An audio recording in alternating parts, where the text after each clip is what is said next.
In the main character's past life, rumors were circulating everywhere that the ruler was looking for his missing daughter. This man, whom everyone called arrogant and rude, was also a liar. In fact, he was not looking for a daughter, but a replacement for her. A man who loves the beauty of greenery, head of the Duke Aubrey estate. It was he who met an unfortunate end, and as a replacement, he found our main character. It turns out that my daughter disappeared when she was not even a year old. The girl doesn't understand how he knows that her daughter's voice is like a thrush's singing. It seems she was a true genius as a child. The Duke said that she should behave like his daughter. But the girl didn't understand what this meant at all, and he said that he would ask a couple of questions, and she should write down the answers. He treats her like she's some kind of orphan with no voice.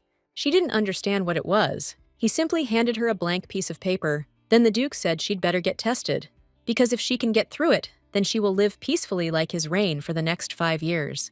The girl was surprised when he said about 5 years, and the gentleman replied that she was naive and had forgotten that she could replace his precious daughter for the rest of her life. Not really, but memories from a past life suggested he only thought about himself. The girl said she just thought it was some kind of content.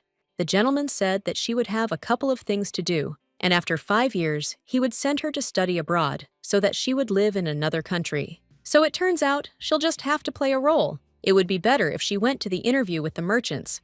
The Duke suggested starting an investigation. The first question asked her what her hobbies were, and the girl replied that she loved reading. Now that told her she was quite educated, though you wouldn't say so. After which he asked how old she was. Our girl was 10, but his daughter was 11. The girl didn't understand why he was asking at all, since he was constantly interrupting her. This interrogation was something she had never had before. Now, he told her to write down the answers on a piece of paper, and she assumed that he was about to give her a math problem. When he actually started saying something strange, the girl was shocked and didn't understand when this idiot would come to his senses. He said that it was elementary, so she should decide on it quickly, and did not understand what she was staring at. The girl thought it was Mensa, but she didn't know what it was, having never heard of it before. Although she thinks that she can solve the problem, so she decided to give it a try, and then thought about how she ended up here in the first place. To find the answer to this question, it is enough to look at her terrible life. Simply put, the main character was the subject of crazy experiments. Because of what was happening, her childhood memories simply disappeared, and she thought he would always be her father, while she suffered until she was 24. The girl was merely a vessel containing the soul of this psycho's wife. Out of rage at the betrayal, the girl closed her eyes on the cold experimental table and thought she had died. But then she opened her eyes and thought she was in heaven, but she had returned in time. And then she ended up in a shelter when that man sold her. She couldn't believe her life would get even worse. Luckily, she regularly read the newspaper, so she knew everything that would happen over the next 10 years. Back then, she often saw that name on the pages, Duke Chagall Aubrey. He was the second most powerful man and controlled 50% of the empire's trade, becoming the head of the family ahead of his older brothers. Perhaps he was destined to become a ruthless man in order to survive in the treacherous ducal family. Then the Duke asked why she was staring and not deciding, and the girl said that she had already decided. The man was surprised. He thought he had cheated, but everyone knew he was kind to his wife and a good follower of the Blue Moon ruler. She has been experiencing a strange feeling for a long time now. It seems she knows many places that she has never even seen before, and she also knows information about different people. This is possibly a side effect of the experiments. Then she heard his words of approval, and he remarked that he didn't even know how she managed to solve the problem in such a short time. The girl replied that she was simply a genius, and because of this, she even saw at least some joy in him. He noted that she barely managed it, and that he was also quite smart. Therefore, he decided that he would adopt this girl. On the internet, she was quite cute. The girl thought you were, of course, far from handsome. Well, actually, it's even strange that she managed it. She doesn't understand why there were no interviews for the role of the Duchess's daughter in her past life. This death was painful and agonizing for her, and she even dreamed of dying quickly. She died and came back to life 3 months ago, but she woke up under a tree. She noticed the woman trying to tell Lana that adoption was an interesting event, but the girl didn't want to leave. The main character did not understand where she was now and what was happening. They say that a person does not feel dying, but she experienced excruciating pain. She was sure that she was dead, but now she is alive. Looking around, she did not understand at all where she was. She could hardly see. She had strange, painful feelings. and the girl's name was familiar to her, but she'd never heard it before. The kind tone spoken to children adopted by nobles beyond the lost memories made the orphanage feel like hell.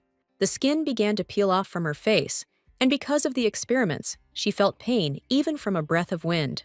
The smell of horrible drugs is more monstrous than the rotting of a corpse, but now she has returned. Just recently, she was experiencing pain, but everything is gone: long flowing hair, clear light skin, and cute fingers. She doesn't think she's dreaming now, and it seems she's finally free. In fact, she's been dreaming of freedom for a long time. So she started laughing. She couldn't believe that God was actually roasting over her. She was so happy and thought that this was really a chance to start all over again. Well, then she didn't understand what was going on. Something appeared on her hand, and she didn't understand what it was. She was simply horrified because she noticed traces of the experiment on her hands. She wanted to start all over again, so much she was willing to lose all her powers. The main reason why she died was that when the described ancient language takes over the whole body, it means that traces of incurable diseases lead to death. She thought she was finally back to normal life, but now she realizes she's finished. If she went back to the past, it means that this idiot is also alive, but doesn't know about her yet. But she absolutely needs revenge. Now she simply cannot die alone. Because of this, she will ruin his life. She needs to prove herself and get a letter of recommendation. The most famous orphanage in the empire has its own secret. Children who receive good grades can live under the protection of the nobility. The rest are poor students or simply don't like their teachers. These children then disappear under the pretext of finding a family. He must have done so for the same reason as the main character. She needs to get more good grades. She can't be stupid anymore. And then she'll definitely be able to get revenge. Everyone was completely shocked when the girl told the teacher the dishes were done and stayed behind to cook and unpack. She asked if there was anything else she could do to help, but the teacher said that Anissa could already walk. The woman was surprised that she had coped so quickly, and the girl said that she was grateful and would try to help the teachers in everything. The woman was shocked because this girl was working in the kitchen for the first time. It's amazing that she's doing so well. She always got bad grades, and she couldn't believe that she could change so much in a couple of months. In her past life, she reacted differently because the girl remembers this teacher, and the woman had already begun to think about regularly taking this girl to the kitchen. She was the one who gave most of the grades, and in this case, she decided to thank this woman with a smile on her face. This woman will also be included in the list, along with the main character. Even if she goes to a difficult lesson, it shouldn't be difficult because she's used to it. She cooked and cleaned. I lived to gain the acceptance of a mad scientist. Just the thought lifts me down. Therefore, she will definitely take revenge. But when she was in her own, of course, she accidentally hit someone. She asked forgiveness from the gentleman whom she accidentally hit. He didn't understand what it was and called her a slob. The girl got angry, and the man was shocked that she simply apologized. And that's all, and began to say that she was like, when she kills a person, she will say the same thing. It seems she really thinks that she can even talk to him on equal terms. But the girl said that she thought that maybe, and then he asked if she even knew who he was. The girl replied that indeed, and he had secured Countess Charlotte's support. The system of support is the same as in an orphanage, where the honor of a noble sponsor increases with the amount of payments. The guy asked again if she even knew his name. He wasn't such a fool as to mess around with her. Well, the girl told him to be careful, because the Count is a ruthless killer. He better leave, otherwise he might be next. He was completely freaked out. I asked him what he was even talking about. She looked like she wanted to die, and he said he was going to punch her in the mouth. The girl said that he could in principle try to do this. He became very angry, but when he tried to hit her, he heard someone calling him. The woman asked what Peter was doing now, and said she couldn't believe he was such a rude person. The girl knew it was a lie. They only paid attention because the case involved a child being supported. He tried to say that everything was wrong, and she understood that this was probably why they came running. And also she saw that there was a man with green hair there. They must not want to appear in front of this man because he is noble. She watched his every move carefully, noting the care with which he stepped. It was important to her that Peter make no mistake in front of such an important person. She couldn't allow him to slip up at this crucial moment. The situation was clearly not going their way. The teacher, realizing this, decided to approach Anissa. The girl responded quickly, assuring everyone she was fine, although in reality, she was a little tense. If she could secure their support, she would be able to put them in their place herself. The girl was confident she could prove her worth, but she needed to wait for the right moment. The teacher asked her to walk with her for a moment, which caught Anissa off guard. She didn't understand why and was clearly confused, trying to figure out what exactly she was talking about. When the teacher introduced her to the man, the girl felt fear wash over her. Her palms grew sweaty, and her heart began to beat faster, knowing this moment would decide everything. She couldn't fully comprehend what was happening. Of course, she knew this day would come, but she didn't expect it to happen so soon, and under such awkward circumstances too. Now she was absolutely certain that the first impression was already hopelessly ruined. It seemed to her that everything had gone wrong, and there was no chance of fixing the situation. However, Anissa quickly regained her composure. She didn't let fear get the better of her, maintained her composure, and greeted him with due respect. The girl smiled, deciding that if he'd already seen how she was being treated, here all she could do was maintain her dignity. She knew it was best not to show her true emotions right now. His reaction was cold and reserved, which made her pause. Perhaps she shouldn't have expected anything more from him, and her attempts to win him over had been in vain. The man asked who had taught her such good manners, and the teacher was quick to answer. She explained that nobles often took such children on as pages or governesses, which helped them learn etiquette. It seemed her first impression of him had been wrong. Suddenly, he showed interest and asked how exactly the girl had guessed that he was a man of noble birth. He simply has a commanding tone, and his cloak is also made of very expensive fabric, but she cannot tell him this. So she said he simply had a graceful gait and a beautiful voice. He said she couldn't notice the graceful gait even when he was wearing a cloak, or the beauty of his voice before he spoke. She flattered him, hoping that he could be an adoptive father, but he turned out to be very disgusting. However, she liked his violet eyes. They are mysterious and beautiful. By the way, she said that he had a meeting with a potential adoptive father, and it seems she already knew in advance. The teacher said that it was impolite to keep the distinguished guest waiting, so they would already be leaving.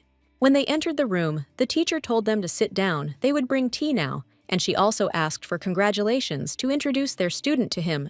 The girl sees her teacher Irina for the first time. She was so passionately picked up. It seems like she really is such an important person. The gentleman said he already knew her name and asked the teacher to leave. The woman asked again, as she needed to consult him about adoption. The man asked with disdain, "I also told her that he is going to adopt her. He will make this decision, so he asks to leave them."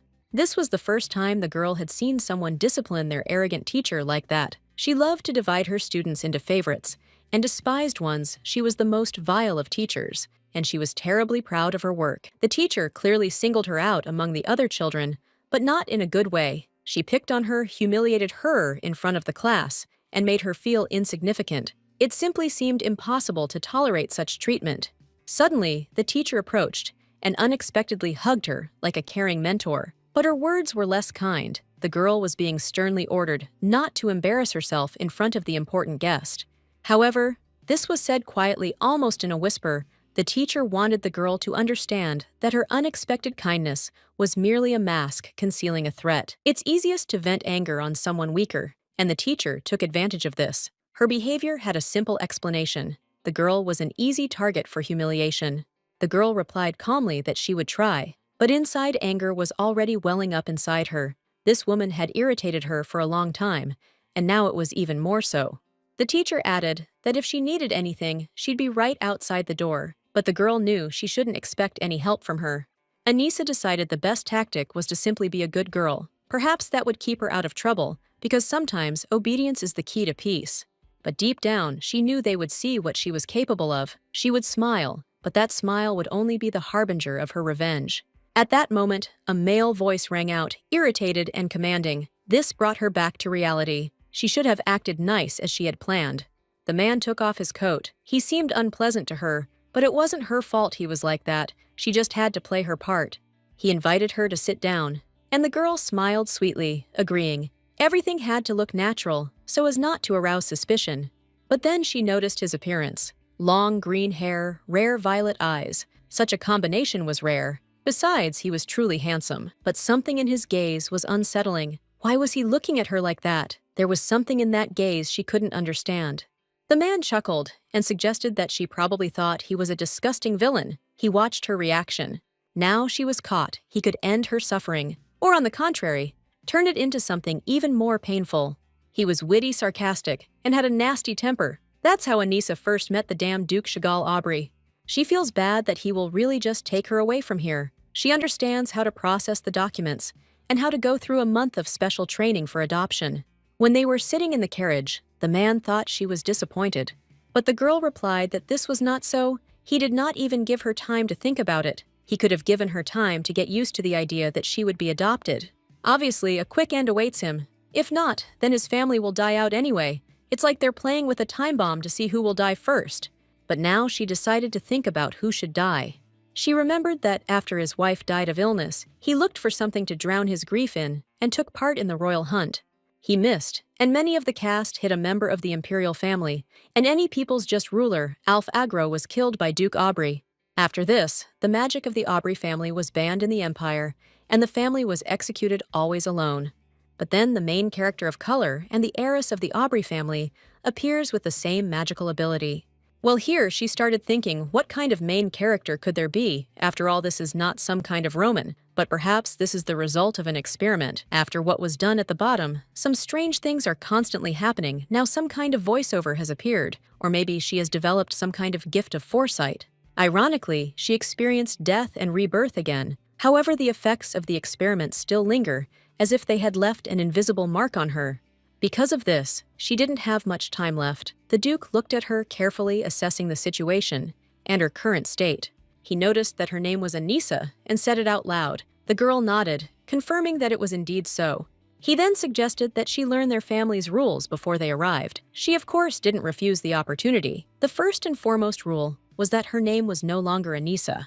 Now she will be called Annette Aubrey. This name will become a new reality for her. The man left her no choice, and now she must come to terms with it. When they finally arrived, the man showed her the house where she would be spending the next 5 years. The building looked impressive, but that didn't make it any more comfortable. Aubrey's estate lay before her, luxurious, surrounded by greenery, and completely out of keeping with her life up to that point. The girl's attention was drawn to a stranger with pink hair. She didn't know who it was, but she clearly understood that she played some important role. The stranger looked excited almost to the point of tears, and suddenly exclaimed that she was her baby. This unexpected outburst only increased her confusion. Apparently, it was Roseanne, the woman she was, to name her future stepmother. The thought seemed strange, but there was no point in resisting. She was destined to be the first victim when trouble came for the Aubrey family. It seemed inevitable, though she didn't know exactly when it would happen. The man was clearly nervous, afraid she might give herself away. His gaze was intense, his movements too abrupt. Perhaps he truly thought she could forget everything he'd been telling her all along, but she remembered, and she knew she couldn't afford to make mistakes. Tell him, he said, that she should forget her previous one. You have to call him differently. From the moment they arrive at the estate, she will call him Dad. Surely she will immediately meet his wife, so she must call her mother, and she must also swear that somewhere now and forever, she will play the role of his daughter.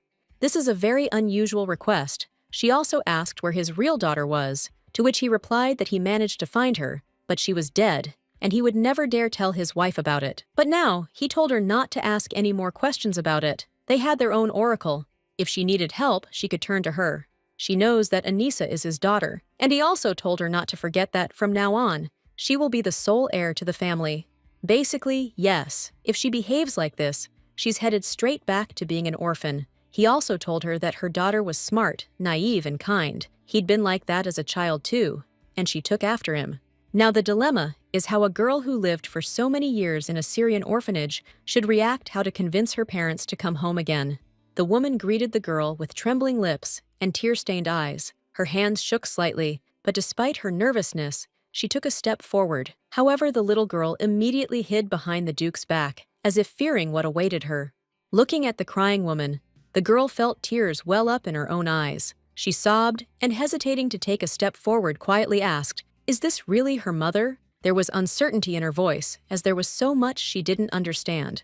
The Duke began to feel nervous. He had expected anything, but he certainly hadn't expected the little girl to notice such details. His gaze darted from the girl to the woman, and he realized this was the child's moment of truth. The girl who had endured so many trials couldn't simply rejoice at the reunion. She feared further disappointment, feared being unwanted again. Deep down, hope glimmered, but fear prevented her from taking the first step. She could be confused and intimidated by the unfamiliar luxury around her. Surrounded by unfamiliar faces and majestic halls, she sought support from someone she already knew. The Duke was the only person she knew, and this gave her confidence. However, she didn't want to play someone else's role. Lying to herself and others was unpleasant. She didn't like pretending, even if it might make the situation easier. The woman tried to approach her voice, trembling with emotion. With pleading eyes, she declared that she was indeed her mother, and called the girl by her name, Annetta. She told him how long she'd searched for it, how she'd hoped this day would come. Her voice broke as she begged him to let her hug her daughter just once. Her pain was genuine, and there wasn't a hint of falsehood in it. The girl couldn't hold back any longer. Tears streamed down her face, and she threw herself into her mother's arms. The woman gasped with joy, holding the little girl tightly to her. She couldn't believe this moment had finally arrived. The woman hugged the girl tightly, tenderly, as if afraid of losing her again. The warmth of her mother's arms enveloped the little girl, but something inside troubled her. Perhaps because she has no right to someone else's mother's biotech. Perhaps she can't separate herself from the memories of pain and tears. Whatever the case, she must never allow this to happen again. The Duke turned to Rosanna and said that she was probably embarrassed by them for now. Then the main character realized that she really had not squeezed out a tear in vain. The gentleman said that while his wife went to her room, he would show her to her room since his wife was still recovering. The main character couldn't even imagine that he could speak in such a gentle voice. The mother looked at the girl with a gentle smile, and noticing her fatigue, told her to go to her room to rest a bit. She expressed hope that her daughter would finally come out and join them for dinner. The little girl nodded confidently, promising that she would definitely come when the time was right. Then one of the maids approached her, gently supported her by the shoulder, and helped her leisurely walk toward her chambers. The Duke looked at Annette carefully, his voice stern, but not harsh. He wanted to understand her state, and asked point-blank if it was true that she was crying. However, the girl, unfazed, immediately declared it wasn't true. With a slight smile, she added that she was simply putting on an act. She then noted that his daughter, in her opinion, is smart but naive and kind, and now taking care of her is her new responsibility. The Duke frowned in surprise, thinking it sounded like some kind of report, but soon he gave the order to let everyone know his daughter had finally returned home. He demanded that the servants watch her closely, surround her with care, and protect her as if she were the most precious jewel. The servants, hearing these words, were sincerely happy because they were pleased to see their mistress again after such a long absence. The Duke looked at the girl and couldn't understand why she was so surprised. If she was here, that meant this was her home. While she shouldn't have her hopes up, the situation itself is an incredible stroke of luck that not everyone gets to experience. True, this period will last only 5 years, so hoping for anything more would be reckless. The maids greeted Lady warmly, welcoming her with joy. They introduced themselves as Mary and Gold, genuinely delighted to have her in their home. The girl hadn't expected to meet them so quickly. She decided that she would still try to stay away from the Duke so as not to interfere in his affairs. It was important to her to follow instructions no matter what happened. The main thing was to avoid creating unnecessary problems and drawing unnecessary attention to herself. The maids suggested addressing them informally, which greatly embarrassed the girl. She didn't know how to react to such intimacy. Overall, it was the beginning of something new for her. However, the point of being dressed was completely unclear to her, and she began to protest. The maids were shocked by her decision. The girl declared that she could dress herself, which left them perplexed and deeply confused. The Duke was not yet aware of what was happening, and the maids tried to gently explain that they needed to help the mistress with her bath. But the girl was adamant she wasn't going to agree and didn't know what to do, because if she took off her clothes, she would certainly be caught. The girl nevertheless admitted that she felt very awkward and looked at them with pity as if apologizing for her discomfort. Her eyes expressed embarrassment. They offered to at least bring her some water, promising to wait in the room without going far. They were willing to help so she wouldn't feel alone. The lady tried to say that she would prefer to dress herself without anyone's help. She didn't want to be disturbed at such a private moment. She explained that she could not share the secret with the Duke because if he found out, she would be immediately excommunicated and she would lose the chance to be near him. She felt that there was no point in dwelling on such a pathetic defect that could put her life at risk at any moment if it was not corrected. Now she had a chance to get rid of the problem, but to do so, she needed to find another solution. This excuse wouldn't work once she started living with him. The chameleon slime was a unique invention created by some scientist who strived for genius in his developments. If you stick it to your skin, it will change color to match your skin tone, so the marks will be invisible, and no one will notice the damage. Many people bought this slime to cover up burns and scars, making them invisible. The girl thought it would help her hide the marks. But the problem was, this thing hadn't been invented yet, and it didn't exist yet, even though she needed it right now. She couldn't wait several years, as the situation required an urgent solution. She dreamed of getting slime within at least 6 months. She needed to find this scientist and persuade him to speed up. Luckily, she knew him well and could use her connections. This scientist was eccentric, almost mad, but recognized as a genius of his time. He was known for his unusual views and discoveries. Thanks to his narcissism, she was able to learn what he liked and what disgusted him. This knowledge gave her an advantage in communicating with him.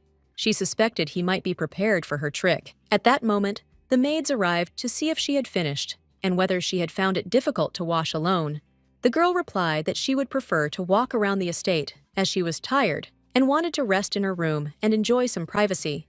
However, she decided she wanted to get used to the estate as quickly as possible, so she went for a walk. By the time she looked around, it was already evening. The maids informed her that everything would soon be ready and advised her to hurry so that she could have time to prepare for dinner. The estate was so large that even in a whole day, it was impossible to see all its corners and enjoy every detail of it. Mother addressed Annette in a soft tone, and the girl responded with a slight smile, not hiding her friendliness and warmth. The mother looked at the girl with interest and asked how she liked the food. She smiled happily and enthusiastically declared that it was incredibly delicious, better than she could have expected. In her past life, she had to eat only through IVs, and in the orphanage, food was always simple and served to everyone at once without individual portions. Hearing that the girl liked it, the mother noticeably perked up and offered to try the dessert, assuring her that it was very sweet and she would definitely like it. As soon as the girl tried the dessert, she was completely delighted. It was so delicious that she couldn't contain her joy, even though she knew she wouldn't be able to eat every last crumb. She suddenly thought, if she could have eaten like this her whole life, her fate would have turned out differently. At that moment, her mother, slightly embarrassed but sincere, asked the girl to call her Mom. She knew that the girl was smart beyond her years, and now she wanted to at least slightly compensate for the lost time to become a real mother to her. It would be wonderful if the girl could call her Mom, at least sometimes. These words touched the child deeply, and overcoming a slight nervousness, she uttered the cherished word. The girl looked at her seriously and said she would try to get used to calling her Mom. She sincerely thanked them for all the efforts and searching that had led her to this house. The Duke was stunned. He even felt his heart skip a beat. It was so unexpected that he almost lost the power of speech. There was surprise in his eyes, but the girl didn't understand what had caused such a reaction. She simply did what she thought was right. He kept his gaze fixed on his wife, clearly pondering something important. The girl couldn't figure out what exactly he was thinking about, but she sensed tension in the air. And then a loud scream rang out. The girl turned around and saw something she probably shouldn't have seen. The Duke shouted Rosanna's name, urging her to come to her senses, and then sharply gave the order to take her to her room before things got worse. But it turned out to be much more serious than the girl initially thought. It was surprising that she hadn't already passed out from shock. She saw the despair in the Duke's eyes and knew she had to do something. Simply standing by and watching was impossible. The girl did not know how to properly treat this disease, but she quickly realized that hot water and sugar could help and asked Mary to prepare them. She also remembered that there was a way to ease the condition a little. She ordered the rye grains to be roasted dried and then ground into flour. Rye. It's a simple yet crucial ingredient in the treatment of many ailments. While it wasn't a panacea, the girl knew it could play a vital role in saving a life. To heal, you only need to use a tiny amount. Then the calming effect will be immediate. The maid said she'd prepare it right now. Now was the perfect time to stage the flood, and the protagonist decided to carry out this plan without hesitation. She knew for certain that her actions would lead to the desired result. The Duke looked closely at Rosanna and asked if she was truly feeling better. She nodded calmly, confirming that she felt noticeably better than before. However, she couldn't shake the thought that Annette would probably be very frightened. Moreover, she was certain she wouldn't be a good mother to the girl, and this worried her. The Duke was visibly alarmed by her words. He couldn't allow her to think that way about herself, and firmly ordered her never to say such a thing again. But as soon as he turned away, he heard the girl call for her mother. There was an urgency in her voice that made him stop. Annette proudly announced that she had brought the medicine for her mother. She was confident it would help her recover quickly. The Duke looked at the child in surprise. not understanding what she was talking about. Then he calmly explained that her mother was currently ill, and therefore it would be best for the girl to leave. However, Annette had no intention of leaving.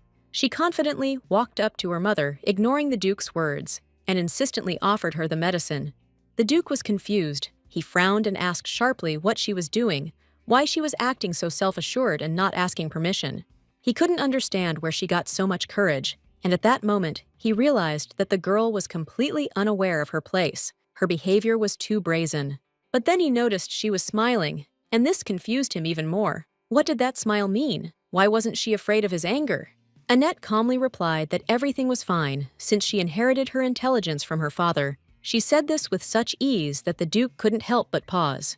The mother was touched by her daughter's concern. It was the first time she'd seen her show such genuine concern, and she couldn't deny it. She looked at the Duke and gently said, "There was no point in getting so angry. Everything was fine, and there was no need to make such a big deal about it." She then took the medicine, noting that it was sweeter than she expected, although there was a slight bitterness to the taste. Annetta said with a smile that she hoped her mother would recover quickly, but for now it would be best for her to rest. The girl turned and headed for the exit. The Duke stood there lost in thought. He couldn't shake the feeling that she had some kind of plan. Perhaps she was up to something? As she walked out the door, Annette sighed with relief. The Duke's words still echoed in her head, but she knew she had done the right thing.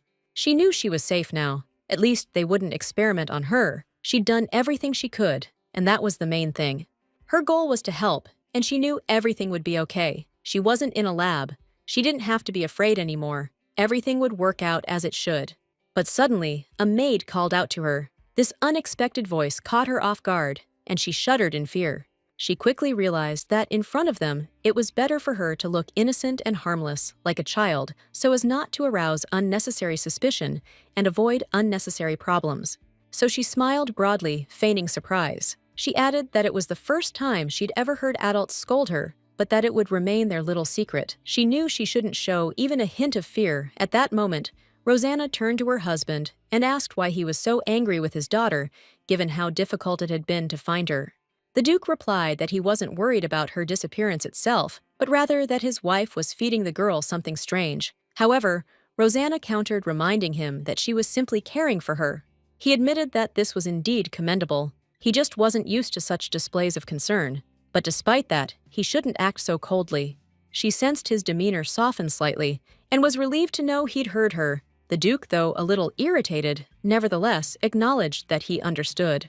Then he suddenly noticed that the cough that had been tormenting the girl seemed to have completely stopped, which caused him genuine surprise. Rosanna paused and admitted she hadn't noticed it herself. Moreover, she noticed that the unpleasant chill in her body had also disappeared.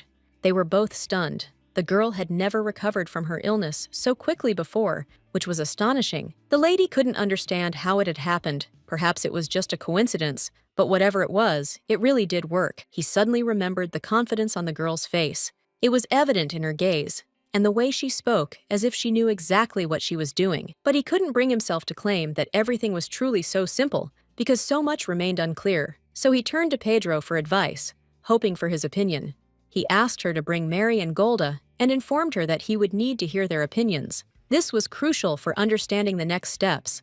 He needed to find out if she noticed anything strange or unusual that could explain the girl's behavior. He said they couldn't just rest until they got answers. He also reminded her that she should apologize to her daughter for everything that happened, and this would be important for restoring the relationship between them.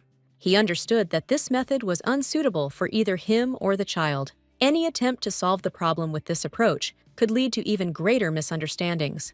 But perhaps this girl truly does have the power to help Roseanne. Perhaps she could heal her, and that could be the turning point. Roseanne was perfectly healthy until one event occurred that changed her life dramatically. If that hadn't happened, everything might have been different. About 10 years ago, rebellions broke out across the empire, leading to chaos. Factions opposed to the nobility began to struggle for power and influence within the state.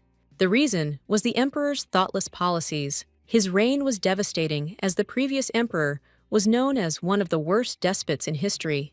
Wasteful and corrupt, he not only governed poorly, but also constantly sought wars, which further worsened the situation in the empire.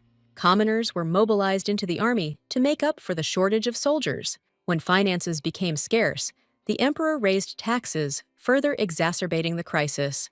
The nobles couldn't resist the emperor and were forced to follow his orders, even if it conflicted with their interests. Everything was done according to his laws, and they couldn't change anything. Eventually, the people could no longer bear the oppression, and uprisings began.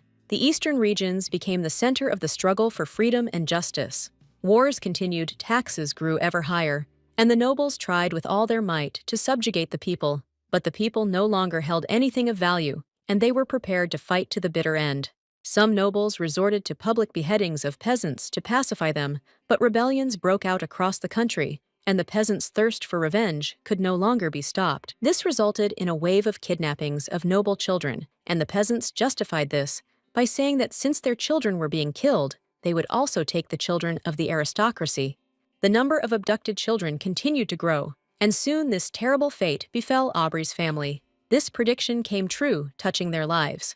The Aubrey family had a nanny who served them faithfully for many years, without experiencing any trouble. But one day, her son suddenly disappeared, on the day the squire visited the estate. The Duke was shocked. He couldn't imagine that this woman, who had served him faithfully, could be involved in a kidnapping. The next terrible event was the murder of a marquise's son. The marquis, consumed by rage, incited the nobles to revolt, and the emperor, only 16 years old, was assassinated. The entire empire was on the brink of collapse. The anger of the people, coupled with the fury of the nobles, formed a powerful alliance that overthrew the accursed regime. This was the beginning of a new era for the country. After the tragic death of the emperor, children began to return to their noble parents, hoping for the restoration of justice and peace. However, among those who did not return was his daughter. He could not forget how long he had hoped for her return, but sadly, she was no longer there. The Argo family's son also never returned, but fortunately, young Argo was found and brought home. This was a huge relief for the entire family. When Rosanna learned that young Argo had been found alive, her heart filled with joy. She felt long-awaited relief and hope like never before. This opened up new possibilities for hope for her. She thought that perhaps their daughter was also somewhere nearby, still alive. But despite all his hopes, he found it difficult to tell his wife the truth because he was told that only the charred body of their daughter had been found. He learned that she had been burned and that the only way to identify her was by the necklace they had once given their daughter. It was unbearable. He didn't know how to tell this to his wife, how to break such terrible news, because he didn't want her heart to break with pain. He couldn't imagine how she would survive such grief, especially after the first sign of joy had appeared on her face. He decided to keep it a secret, so she wouldn't have to go through the same thing he had. It might have been too painful for her. Instead of telling her the truth, he brought home a girl with green hair. She looked like their daughter, but it couldn't be her. The girl was the same age as their daughter, but it wasn't hers. He felt like it wasn't what he was looking for. If he could truly find his daughter and bring her back, everything would be completely different. He dreamed of it, but he didn't know how. Perhaps her eyes would have been as golden as this girl's, but he knew that was not the case. This girl was not their daughter. He saw that this girl resembled him, but he knew she couldn't be their daughter. He was sure their child would be completely different. Annette had light violet eyes like his. He knew those eyes couldn't just disappear, and that they wouldn't change. This only happens when a person becomes the subject of experiments, but he could not believe it. The gentleman asked incredulously if the tea was really made from rye grains and sugar. He found it odd that such a simple drink was being served in his house, and he wanted to make sure he hadn't misheard. He still couldn't believe that before him was truly only water, infused with rye grains and sugar. It seemed too modest a treat, but the maids had already confirmed it, and he had no reason to doubt it. Trying to understand the meaning of what was happening, he decided that perhaps it was some kind of folk remedy. The maids, exchanging a quick glance, announced that the little mistress had already returned to her chambers and was currently resting. However, they added with a slight nervousness that they didn't want to appear rude, but the girl looked frightened, as if something unusual had happened. One of the maids cautiously added that the young mistress had confessed that her father had never raised his voice to her before. It was so unexpected that she seemed confused. The Duke was irritated, not even understanding what kind of day he was having today. Something had clearly thrown him off balance, and the gloomy expression on his face only confirmed his inner discontent. Suddenly, as if needing a break from his thoughts, he ordered the servants to tell him what children usually liked. There was no usual sternness in his voice, more like a weary thoughtfulness. Meanwhile, the girl was about to write a letter to that disgusting scientist, but Chagall unexpectedly interrupted her plans by literally showering her with a mountain of all sorts of cakes. Completely perplexed, she looked at her father and asked why she needed so many sweets. The Duke merely shrugged indifferently, remarking that he'd simply decided to buy them for no particular reason. The girl couldn't get over her surprise. Where did he even get those cakes in the middle of the night? However, instead of answering, her father suddenly asked how she was feeling, peering intently into her face. Having pulled herself together, the girl said with a smile that she was fine. She was more concerned about whether her father was truly angry with her, as this had never happened before. It all sounded like Sundra behavior, though there was no point in dwelling on it for long. Her maids were due soon, and the conversation would surely end on its own. Suddenly, the girl looked at her father more seriously, realizing that perhaps she should act not just like a daughter, but show herself to be more mature. She smiled and said she was incredibly grateful to him, and that she loved cakes. She added that he was the best dad in the world. The Duke froze for a moment, but the girl, unnoticed cheerfully, declared that she would definitely eat every last piece. He shouldn't worry, after all he was the best father. Her happiness was genuine, and she sincerely expressed how lucky she was to have such a wonderful dad. He's not only the smartest, but also the best person she knows. A few more seconds, and the stream of admiration continued. She spoke enthusiastically about how her father always takes care of her, that he is the head of the family, and the best in the whole wide world. At some point, she decided enough was enough. She never would have thought it would be so simple. She had so much energy after the cakes that sleep seemed to vanish completely. As a result, she spent the entire night awake, full of energy and emotion. Her powers are clearly insufficient right now to establish contact with this mad scientist. Apparently, her abilities are simply insufficient, and no amount of trickery will help her contact him. It looks like she'll have to turn to the Duke. She's been in his domain for a long time, but she still can't manage her life the way she used to. She doesn't have any money either, and without it, dealing with this scientist will be impossible. So first, she needs to get her hands on his research by any means necessary. His research mentions a completely new method of working with magical stones. Typically, such a stone has only one property. For example, if infused with fiery energy, it becomes a firestone. However, with certain manipulations, it is possible to achieve that the same stone absorbs two different properties at once, which was considered impossible. For example, if a firestone were combined with a water stone, the result would be a new mineral capable of creating scalding water. This discovery could be enormously beneficial. To achieve her goal, she needs to win the Duke's trust. If he sees her as a valuable ally, she could pitch him her business idea. Moreover, she's treated well here, and she'd reciprocate. She always considered herself a genius. However, as she was walking down the hallway, someone unexpectedly tripped her. She didn't have time to react and fell to the floor with a loud crash. It turned out that the maids who had been standing nearby and watching her fall were responsible. She couldn't understand what was going on. The girls approached her, but instead of apologizing, they merely remarked that she had accidentally tripped and should be more careful where she stepped in the future. Moreover, they brazenly stated that she should learn to behave properly if she wanted to be respected. They discussed her situation with irony, certain she wouldn't be able to handle even this simple task. She was lucky after all. Not every orphan is so fortunate. They too wouldn't have minded being in her place and becoming adopted children of nobles. It seems this house is losing all value to her offers. From other families are already coming in, and now she has only to choose among the more influential owners. The thought of serving a filthy commoner disgusts her. Wherever she goes, she encounters these vile bullies. They're just waiting for her to lose her temper. The worst part is, they're grown women yet. They act like children. Their behavior irritates her. The girl calmly stated that she wasn't in pain. They feigned apologies in response, but she merely chuckled and suggested they tell her directly whether she really did smell bad. The maid hastened to assure her that there was no unpleasant odor. Then the girl warned that she would definitely tell her father everything. The women were taken aback by such impudence. She immediately pointed it out. After all, they themselves had just said they had already received offers from other families. So she'll simply convey to her father their desire to leave. Let him know they don't want to serve a homeless orphan and are looking for new masters. Afterwards, she asked if they were truly dissatisfied with their jobs. The women exchanged glances and noted that her father would likely be angry with her for saying so. They were sure she was the only one to blame. Since she wasn't looking where she was going, She had nothing to complain about, and this blackmail didn't surprise them. They'd heard worse from the mad scientist. The girl turned to them and stated with cold confidence that they seemed to actually believe they could intimidate her. Who's supposed to love her anyway? Is that the job of a butler or a headmaid? Perhaps it's the duty of a common servant. Of course, all of this sounds ridiculous and far from the truth. The only people who should truly feel warm feelings for her are the Duke and Duchess of Aubrey. Upon hearing their words, the lady asked if they seriously thought they could deceive her so easily.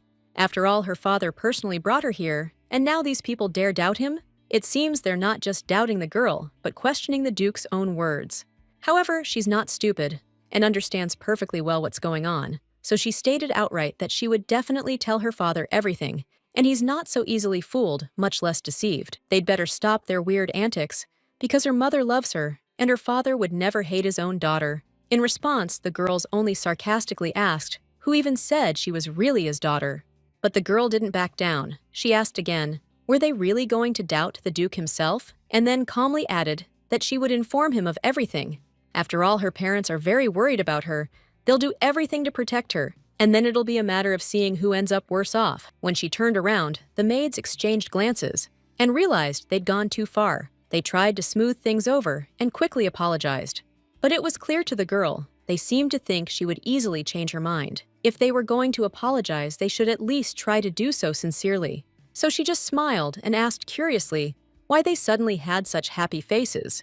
That smile irritated them to the core. I wanted to tell them exactly what they were thinking, or even spit in anger. The girl just shrugged. Was it really that hard to apologize? Or would she have to teach them how to do it herself? She was already tired of looking at them. The women were still seething with anger, but in the end, they reluctantly apologized. Then the girl, as if nothing had happened, smiled again, accepted their apologies, and in a completely calm tone, announced that she would now go and tell her father everything. The maids turned pale with horror, but the girl merely calmly reminded them that she hadn't forgiven them at all. She was merely teaching them how to apologize properly. Overall, the work these guys did was quite commendable. She's even willing to admit they tried hard, and might even offer some praise. Maybe she will even forgive them, but only on one condition. Every time they see her, they must drop to one knee as a sign of respect. Of course, she said it as a joke. If you took her words seriously, you'd think she was a haughty bore, but it's easier for her to just give them a little scare and move on. At least now she has the confidence that they won't bother her, at least not anytime soon. Meanwhile, the chef, noticing the girl, asked with curiosity what brought her to the kitchen. In response, she asked with a degree of surprise whether they had really recognized her here, since she hadn't even had time to introduce herself. The guy standing next to her chuckled and explained that, of course, he knew who she was. After all, he wasn't just a cook, but the estate's assistant chef. The girl thought Duke Aubrey must have warned him about her in advance, or perhaps he'd figured it out himself, since according to the novel, the Duke respects hard-working people. And then her thoughts shifted to something else. What novel? Where were these strange words and fragments of phrases coming from in her head? But now was clearly not the time to deal with that. Instead, she decided to ask, could she use the kitchen for a while? However, the guy immediately made it clear it wasn't that simple.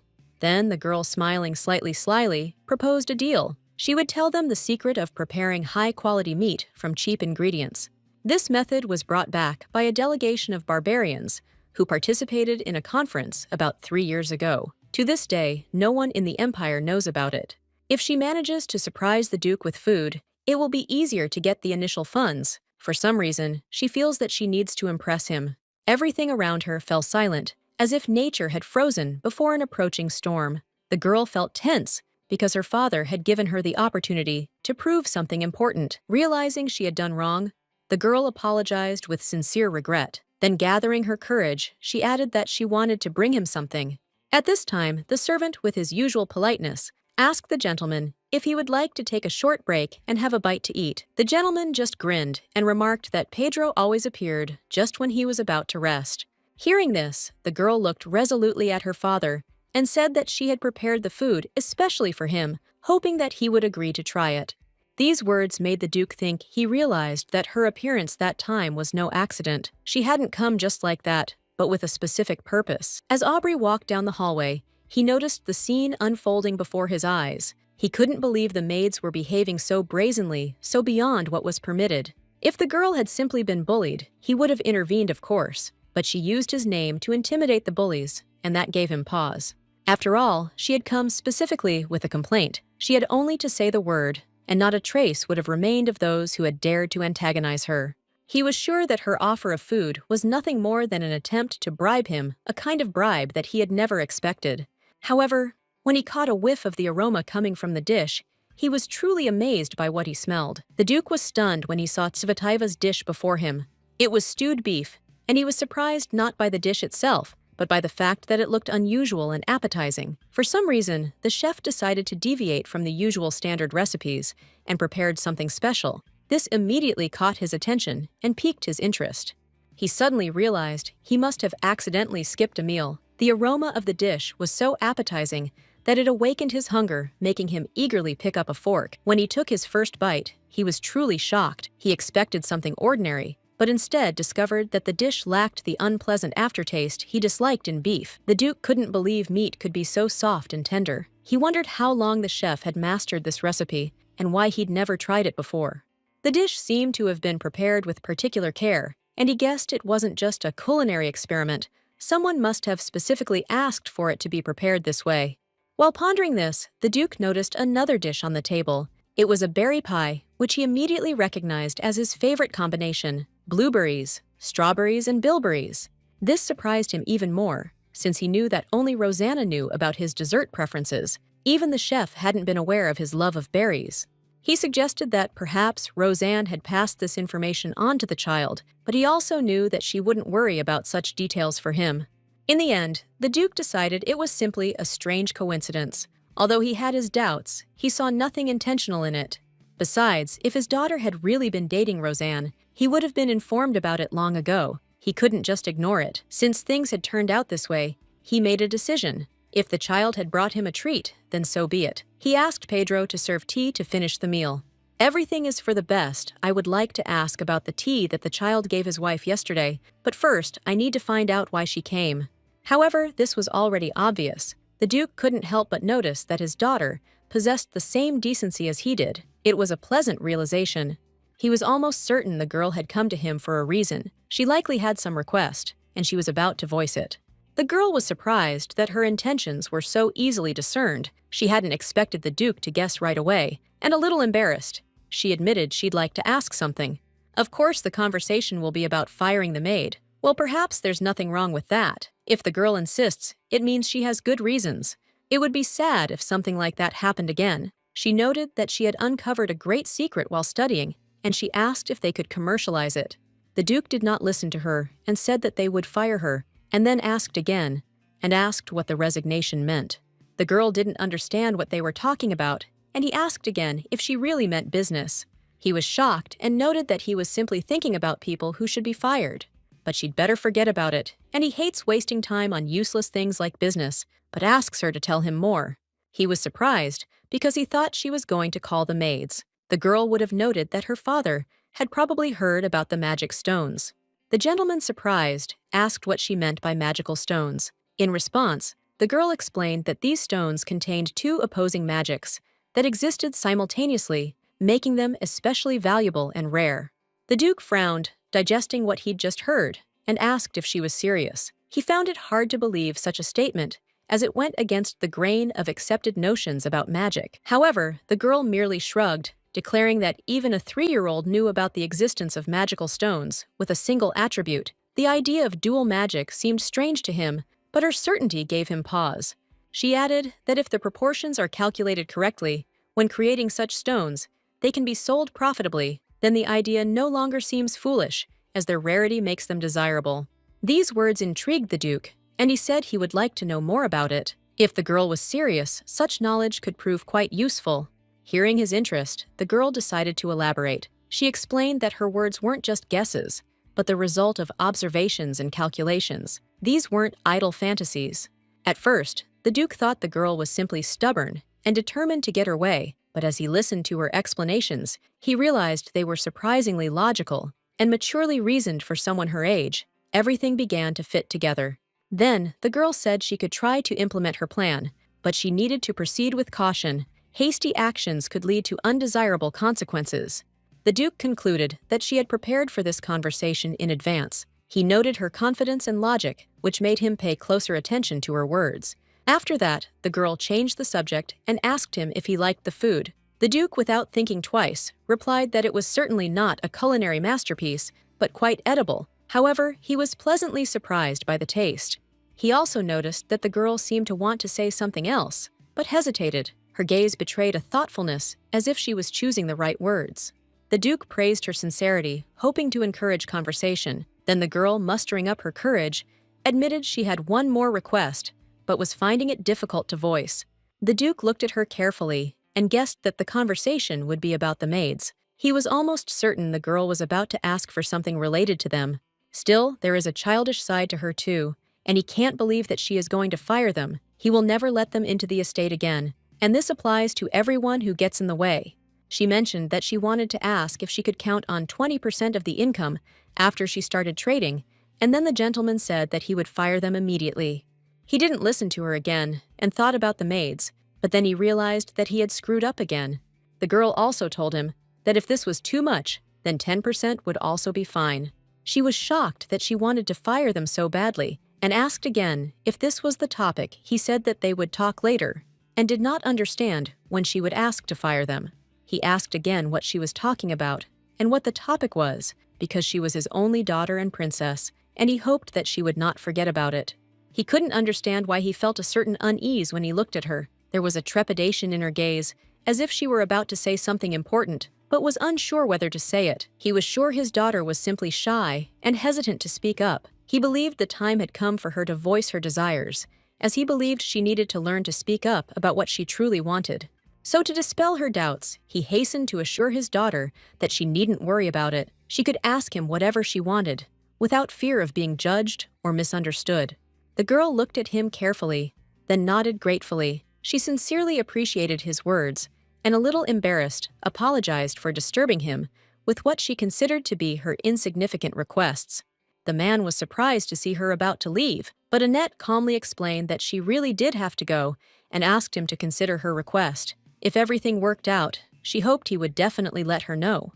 He couldn't believe she was leaving like that without saying anything important. With a hint of concern in his voice, he asked if she'd forgotten to tell him anything, as he felt something was missing from her words.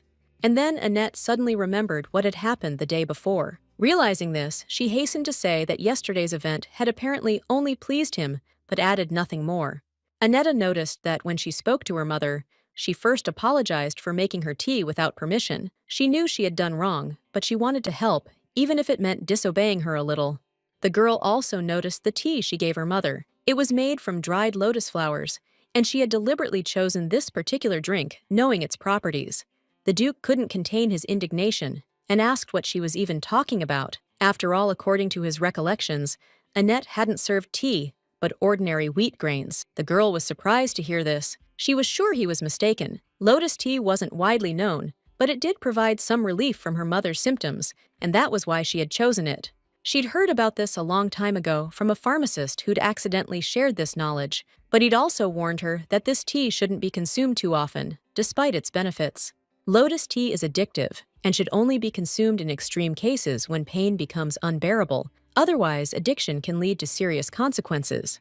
This isn't a cure-all, so it shouldn't be given frequently. If the mother gets used to it, giving up the tea will be even more painful. Of course, a cure for this disease may be found someday, but there's a chance it will prove useless or arrive too late. By then, Rosanna will be gone. Even someone as self-assured and self-satisfied as she is won't be able to survive such a loss. One way or another, the pain will be too great, and one day she will follow her family. Fate has already been decided. In 5 years, Roseanne Aubrey will die, and 2 years later, her husband Chagall will also depart this world, leaving behind only emptiness. Annette understood perfectly well that she couldn't allow herself to become accustomed to a quiet life of warmth, care, and comfort. It was all temporary, and if she became dependent on comfort, she would one day lose herself. She is given a lifespan of 6 to 7 years. At most, her body is covered with ancient spells. In her previous incarnation, she died within 7 years when the writings covered her entire body. Annette decided it was time to go to her father and wish him a good day. She hoped this simple gesture would brighten the morning a little. The Duke was stunned. Was that all? He'd expected her to raise the issue of the maids, but she hadn't even hinted at it. Trying to make sense of the situation, the Duke turned abruptly to Pedro and asked what he was doing. He was irritated by the butler's strange behavior. Pedro calmly explained that noticing the master's displeasure with the food, he had decided to remove it. If the Duke didn't mind, he could finish the dish himself. The Duke didn't hesitate for long and loudly ordered them to leave the food where it was and leave immediately. His voice was harsh and unyielding. Pedro just smiled silently and left the room as if not at all upset by this answer. A new thought had already occurred to him. He needed to make more tea. He knew the Duke would hardly refuse a good drink. Annetta tried her best, but the result left much to be desired. She was shocked. Had she really overestimated her culinary abilities? At one time, her dishes even impressed a mad scientist, and one picky eater ate them with pleasure. So now she couldn't understand the reason for her failure. Since childhood, she had been accustomed to good food, and its taste had always been impeccable. The Aubrey family had only one heir, a boy with green hair inherited from his father and intelligent violet eyes. He had a stern military expression on his face that made him look about 13, but he was actually much older. In the twilight of the Aubrey family, a future free knight will meet a heroine with a magical gift who will change his destiny. And once again, images that seemed previously non-existent surface in her memory. They come suddenly without warning, filling her consciousness, like pieces of a mosaic fitting together to form an unknown picture. Who is the main character here, and what does all this even mean? These questions ring in her head, but there are no answers yet. Everything seems confusing, as if she's found herself in someone else's story where she doesn't know her role. Until today, they'd only glimpsed each other briefly at the dinner table. Their gazes would meet, but never even a brief conversation had ensued. It was as if they existed in the same world, but on different sides of it. But then he came up to her and said he knew who she really was. It was as if he was hinting at something important, but he didn't explain it. He merely noted that she should simply say hello and move on, as if their meeting had been unimportant. Then the boy added that he hadn't expected to see her here, the girl who had taken his sister's place. His voice rang with confusion and a hint of irritation, as if he still couldn't come to terms with this fact. And now Annette clearly understands what Enos Aubrey really is. Before he seemed to her simply an arrogant youth, but now she sees more. There's something hidden in his gaze that's not immediately obvious. Outwardly, he truly resembles a duke. His face is beautiful and cold, but behind this flawless mask hides a man who seems incapable of a genuine smile. His gaze is perpetually distant. He's clearly not happy to see her. It's evident in his every word. His hostility is so obvious that Annette decides not to prolong the meeting and simply leaves. There's no point in staying where she's not wanted. She's already exhausted, but he casts an appraising glance at her and sarcastically remarks that even though she's dressed like a noblewoman, she still looks ridiculous, as if she's an outsider in this outfit, an outsider in this world. To him, she's just a simpleton her father brought into their home for some reason, a girl trying to pretend to be someone else, but in his opinion, failing miserably. He looks at her with a hint of mockery. Annette tries to respond, but he interrupts her before she can finish her sentence. With undisguised superiority, he remarks that she seems to have nothing to say since she hesitates so. She notes to herself that this is clearly a real talker. Not only does Enos never miss an opportunity to intervene, but he clearly enjoys it, interrupting her, without a shadow of a doubt. Then, she calmly turns to him, and looking him straight in the eye, says that if he's already had his say, she'd rather leave. She has more important things to do than argue with him.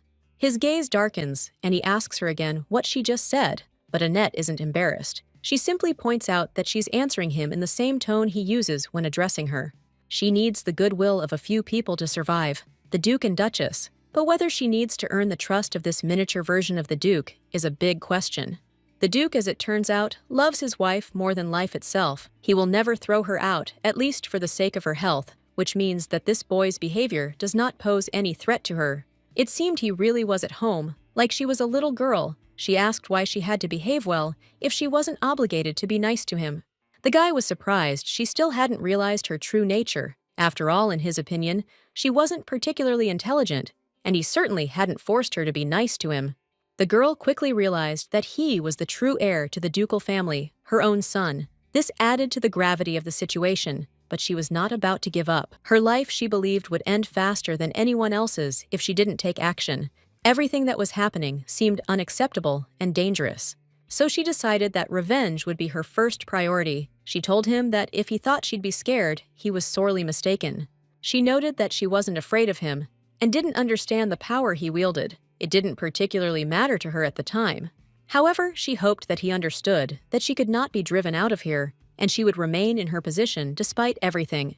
If she suddenly disappears, she is sure that the Duchess will become much worse, and the guy does not want her health to deteriorate from worries. Her goal was to gain freedom and live the life she wanted. She was determined to prepare and act to survive and not regret it. That's why she didn't allow herself to become weak and wasn't going to tolerate some boy trampling on her and her life principles. But suddenly, she saw the anger appear on his face and realized that perhaps she had made a mistake in her words. He seemed to be really attached to the Duchess, and the thought of her suffering filled him with such a fit of rage that he could hardly contain himself. It was at that moment that she heard her mother's voice. Her older brother immediately calmed down, clearly sensing her presence. The mother asked what had happened that made them look so upset, and her question made everyone relax a little. The boy was startled when he saw his mother. He turned his attention to the girl and noticed that she immediately began smiling, as if nothing had happened. The girl smiled sincerely because she felt saved, but at the same time, she was an excellent actress who knew how to hide her emotions. Annetta, without wasting any time, quickly rushed to her mother and hugged her tightly, feeling a huge sense of relief and security in this. The older brother was clearly irritated. He knew what an actress she was and couldn't help but notice her cunning. The girl, as always, played her role brilliantly. The lady, watching what was happening, asked Enos to come closer to them, hoping that he would step forward and join the family scene. Enos didn't budge, and the girl was starting to lose her patience. She couldn't imagine how stubborn this boy could be. Soon, however, he approached them, and the girl, feeling relieved, hugged him. She said she was so happy to be with her babies. Annetta couldn't understand what was happening to this boy. Where was his usual arrogance and haughty face? Everything had changed in a moment. He looked completely different, and the mother, unable to contain her curiosity, decided to ask him what he had done with Annette and why she had ended up in his hands. She thought that perhaps he was trying to do something bad to the girl and decided to ask what they were talking about. The boy was at a loss. This situation had proven extremely difficult for him, and he didn't know how to get out of it without unnecessary consequences. He was scared, and despite this, the girl believed that, at that moment, she needed to intervene to clear up any misunderstandings and ease the atmosphere. The girl explained that they were simply greeting each other as expected and that nothing more happened between them than a normal greeting. He just came a little closer to gently brush a speck of dust from her curls, and that was all. The boy was in complete shock, but his mother was delighted because he was such a good and beloved brother. Now he must watch his language as best he can. The girl said that he is truly her favorite brother, and he is very good. Enos indeed confirmed that he simply wanted to brush off some dust and asked why his mother had gone out and how she was feeling. The Duchess said that, fortunately, she was much better today. I think the lotus tea really worked, but it's better not to overdo it. Now, Annetta is going to see her father, and the boy must stay with his little sister and look after her while she's gone. The girl hopes everything will be okay. Before leaving, Annette said her brother had promised to show her the estate, and she was looking forward to it. It was a big deal for her. When Annette left, the girl turned to go to her room. The boy became curious and asked her where she was going, not understanding her intentions. Annette explained that she was heading to her room because she had some urgent matters to attend to and needed to be alone to deal with them. Regarding the estate, she added that there was no need to show her around, as she already knew everything. She didn't want to waste time on unnecessary walks. The guy asked in surprise if she really thought that if she behaved like this, it would lead to them becoming a real family. Annetta didn't quite understand his words and was sure he already realized it was impossible. Why he kept talking about it, she couldn't understand. Then she realized he was simply afraid of losing his place. He was worried that she might take over his position in this family, and that worried him. Annette realized that he was trying to protect his position in this way, and although it seemed stupid in some way, her words still made sense. The girl calmly replied that this was not so, and smiled at him, trying to dispel his doubts and show that she would not fight for his place. She added that she could say with certainty that she had never thought about it, had never seen herself as part of this family, and had never set such goals for herself. For her family is sacred and unchanging love, but she abandoned this dream the moment she was handed over to the scientists, and she has not tried to return to it. Annetta said bluntly that she would never truly become part of their family because it was impossible, and for her, it no longer mattered.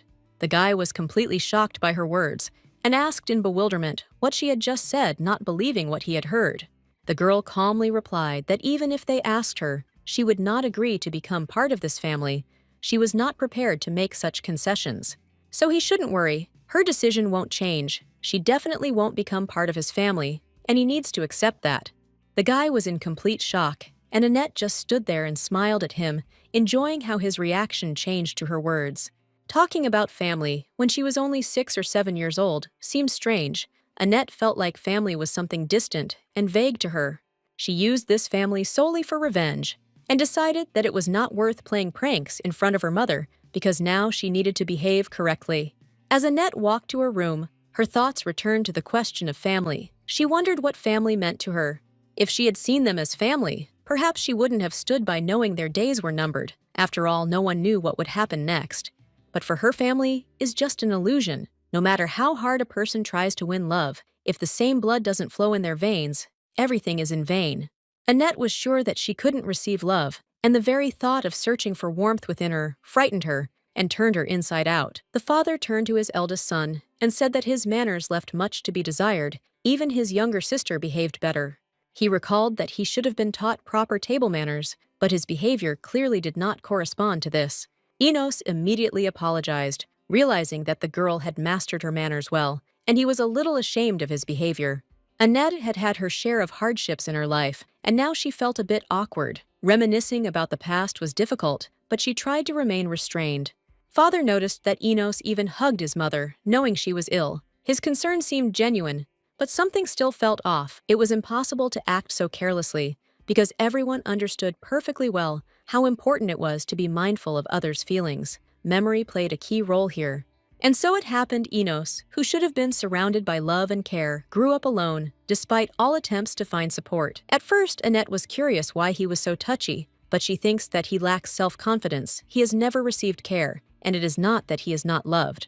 He was always loved, and even when he was angry, his father didn't take it out on his son. He felt guilty for what was happening and worried about his own mistakes. The situation was strange, and it felt something was clearly wrong, as if her memories were jumbled and didn't provide a clear understanding of what was happening. Suddenly, memories began to flood back with unprecedented force. This was the first time this had happened. Apparently, these memories weren't exclusively from Anissa's life. Father then looked at Annetta and asked what she was thinking while they were eating. He wanted to understand what was going on in her head at that moment, what she was experiencing. The girl replied with a slight smile that she simply had enough food. She was full. Her words were sincere, though they sounded a little strange. The father was puzzled by her answer, and the son also couldn't understand how she could be so full when she barely touched the food. This got them thinking. She barely touched the food, ate a couple of salads, and only 3 small bites. This seemed unnatural behavior for a child accustomed to large quantities of food. But the girl didn't understand why they were so surprised. She had eaten her fill and even asked if she needed more. For her, that was quite enough. Her father merely sighed heavily and told her to forget about it. His gaze showed he wasn't sure what to do and was trying to avoid the unpleasant conversation.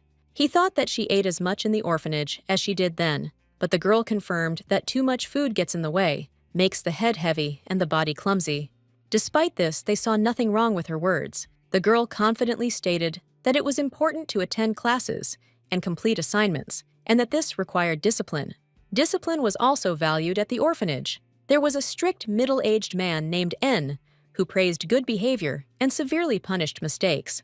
The girl finished her meal and, bowing her head slightly, asked if she could go. She took the situation more simply than the others, but it seemed naive. Her father announced that a teacher would be visiting her starting this week. He reminded her that attending classes regularly was important for her future. The girl confirmed his words, agreeing. Her father was surprised by her calm and the fact that she didn't ask questions. Annette didn't quite understand why this was so important. Her father couldn't understand why Annette wasn't interested in the class schedule. He expected her to at least want to learn more about the educational process. He sincerely did not understand why the girl did not show curiosity and asked her questions, but she replied that it would not change anything. Her father was very surprised by her answer and asked her to repeat it, but Annette confidently replied, "Of course not. It didn't matter." The girl added that she doesn't understand why people ask such questions if nothing will change anyway, but she stands by her opinion. Her father waved his hand and told her to just forget about these questions. It was clear he was a little worried. Annette asked if she could walk through the offices, and her father, surprised, asked again if she meant his office. The girl confirmed that she meant his office, and that it would be her first time there as she had never been there before. In this life and in the past, Annette had never ventured beyond her familiar surroundings. This was something new and unusual for her. She felt a little awkward, but said that if she couldn't do it, she would understand it wouldn't be a big deal if they forbade it. Father seemed to remember someone saying it was forbidden, but he thanked her for her understanding. In the end, it didn't really matter. He said that if she wanted, she could come tomorrow. Annette happily agreed, feeling that everything would work out. The girl thanked him for permission and noticed that he looked a little embarrassed, as if he had not expected her to ask such a thing. At the end, he added that perhaps he would allow it, after all. His words weren't entirely confident, but there was still some hope in them, as if he were willing to consider her request. The girl didn't quite understand what exactly he wanted from her, but she decided to act as if he was simply embarrassed and didn't know what to do at that moment. She still hoped he wouldn't force her to do anything she didn't want to do. This hope was her only consolation, as she found this moment unpleasant to relive. Perhaps he'd change his mind tomorrow if he was free, and she could get permission. She lived with that thought, hoping that everything would be resolved without any problems. After that, she turned to her father. He, noticing her gaze, turned to her, ready to listen to what she had to say. She clearly had something in mind and couldn't remain silent. Annette noticed that her father seemed busy, but the thought of asking him to take her to the capital still crossed her mind. She couldn't pass up such an opportunity. The Duke replied that nothing could be done about it, but warned her not to expect anything special. He didn't want her to get her hopes up too high, despite the fact that she was irritated by all these people who were constantly around. The father couldn't refuse his daughter, even if he didn't like it. This was an immutable rule. However, the girl felt this was going too far. When she looked at her brother, his face expressed obvious displeasure, and this gave her pause. She was at a loss, unsure what to do next. A feeling of uncertainty arose within her, and she didn't know how to handle this situation or what to decide first. Then she stood up and left, leaving behind a strange doubt. This doubt remained with her, as she left, sensing that something in her actions was not quite right. Her brother came up behind her and said she seemed to be enjoying all this fake drama. He thought she was trying to get her father's attention and was trying her best to become part of their family. His father never took him to the capital. The girl said she could go, but the Duchess's intervention led to a misunderstanding, and everything turned out to be much more complicated than she thought. She could have tried to explain herself, but no one knew what the consequences might be. The issue remained open, and there was no immediate solution. She didn't want to get into a silly argument with her brother, as it was clear he didn't share her point of view. She would rather avoid conflict and find another solution. Duke Aubrey cared for his son in his own way, and there was no point in dwelling on it too much. She tried to reassure herself, knowing that his approach to such matters was different. So she said she had plans for tomorrow. However, in 2 days, she was going to show him how much her father loved him, trying to prove her point. He still didn't understand what she was talking about. It was a mystery to him, and he couldn't figure out what she was trying to convey. There was only bewilderment in his eyes. The girl lowered her gaze and confidently said that if she could prove anything, he would have to stop being angry with her. This was an important condition for her. Annette decided to find out if her father had a special place where he often went for walks in order to get some information about his habits and preferences. She was sure that she was very good at recognizing when dishonest people began to show their true side, and the guy said that his favorite place was the pond in the garden. He often walks by the pond, and this seemed like him. Annette thanked him for the information, suggesting they meet there the next day after breakfast to discuss important matters. The guy, noticing her intentions, asked what she was planning, and whether she was planning to deceive him again. Annette replied that she simply wanted to explain everything. She wanted to convince her brother that there was no reason to remain angry with her, and this was very important to her. The girl was determined to do so. It wasn't that simple, but she hoped that everything would become clear in the future, and their meeting tomorrow would help resolve all misunderstandings and conflicts. However, Annette decided to put off all matters until tomorrow and focus on more pressing matters related to the Duke and her plans. Annette was aware of many facts about Duke Aubrey's future, and his life. She knew well what lay ahead for him. In her past life, she read all the newspapers, The mad scientist kept studying them from beginning to end. They were full of information. However, Annette wasn't sure if it mentioned anything about the Duke's past. She was almost certain there was, but she knew exactly how he would die. But the most interesting thing was how she learned that Chagall Aubrey was the third son in his family, had experienced a difficult childhood, became distrustful, and loved his son. The newspaper might report facts, but it said almost nothing about his personal life, and how she knew for sure that he would sacrifice himself for his son remained a mystery. The girl herself couldn't understand where she had gotten so much information. She didn't remember the details, but she knew it all too clearly, and it was confusing. When she tried to recall something from the past, it seemed her memories were incomplete. Her head was empty, as if someone had removed everything important, leaving only a song that never played. Suddenly, a bright light flashed before her. She was confused, not understanding what was happening, and tried to comprehend where she was, and why everything was so strange. The world around her disappeared, leaving only the unknown. Her gaze fell on the magical seal that had appeared right in front of her. It was something unusual, and she couldn't figure out where it had come from. She felt as if everything around her was unfamiliar.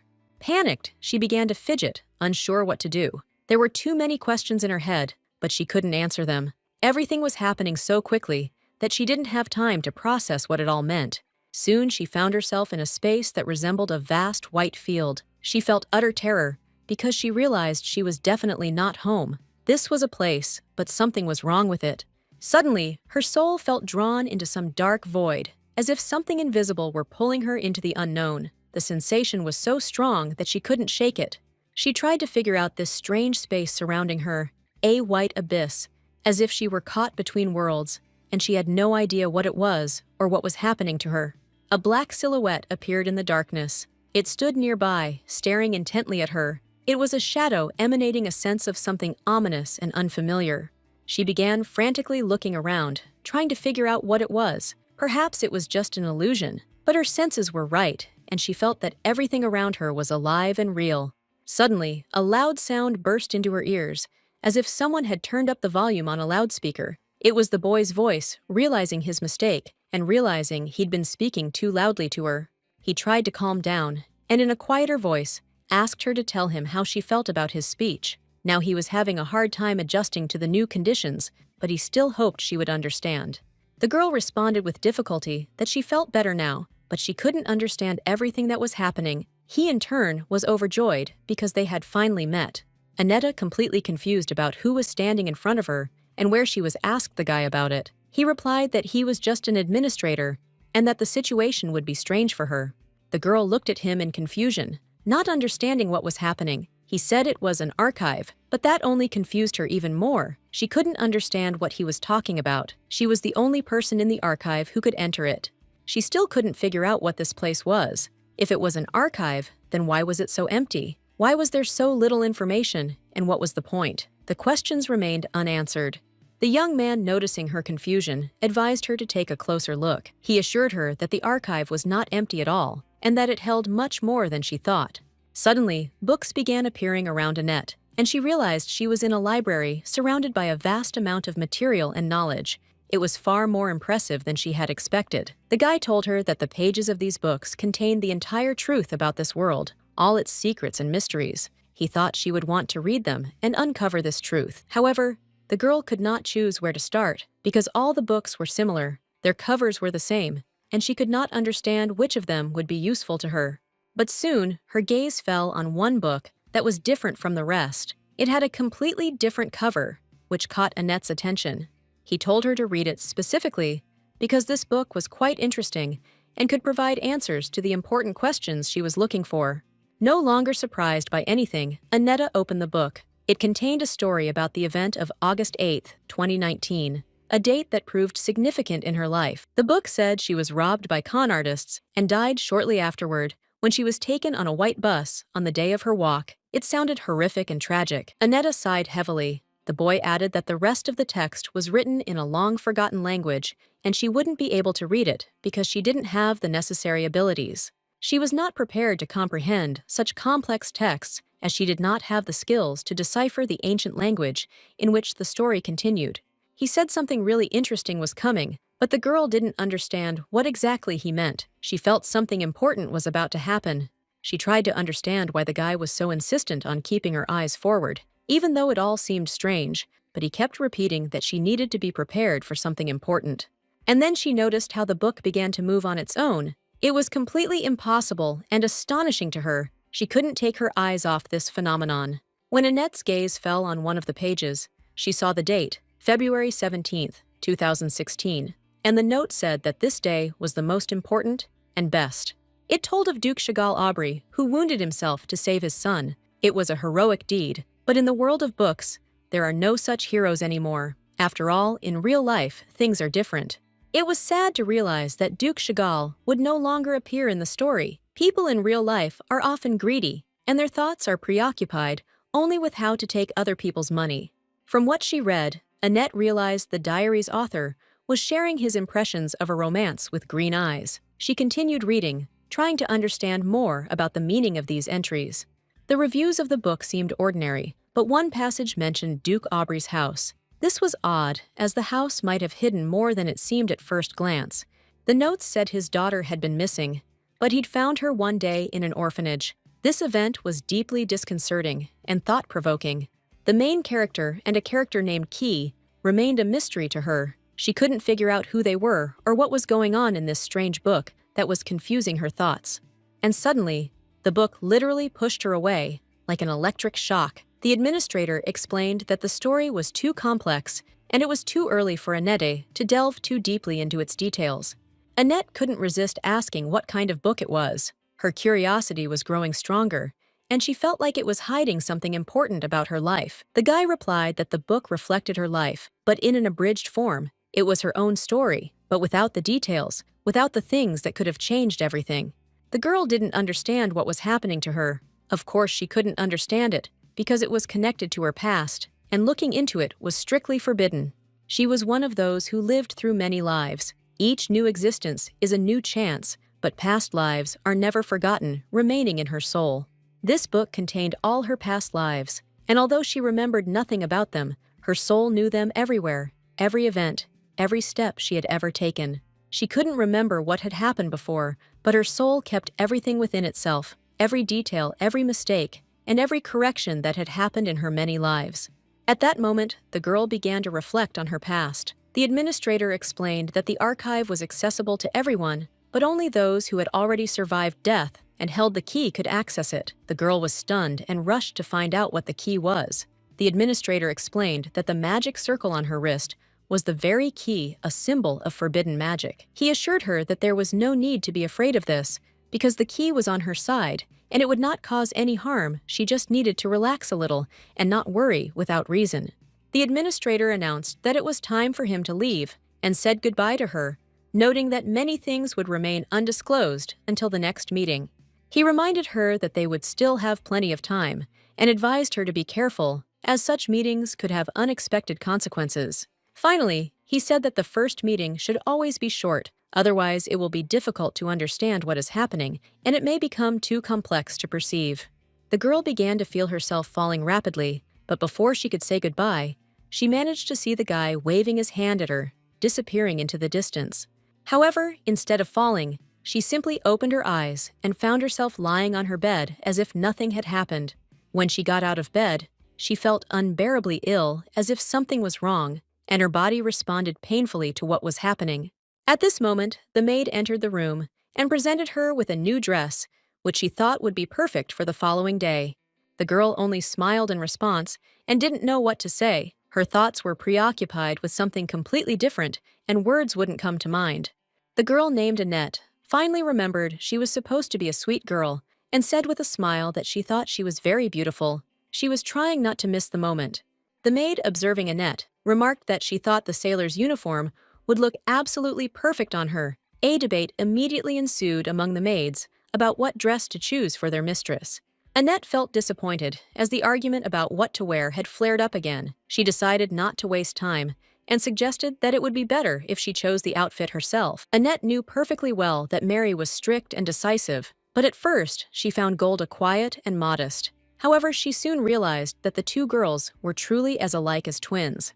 The girls couldn't hide their admiration. The dress suited Milady perfectly beautifully, accentuating her style, and especially complementing her hair color. She walked toward her father, feeling that emerald shade suited her. Judging by all the compliments, she truly nailed the role of the Duke's daughter, looking flawless.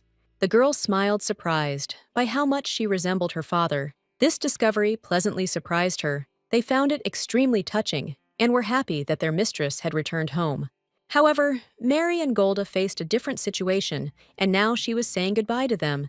It was an important farewell, one she had come to terms with. At first, the girls did not understand what this farewell actually meant, but then they simply said goodbye to the lady, accepting everything as it was, without unnecessary words. Annette didn't have time to process all the events that had transpired. She lost consciousness, and only woke up the next morning, when her thoughts were still in disarray. She asked the Duke for permission to go for a walk. She wanted some time alone to gather her thoughts and understand what was happening around her.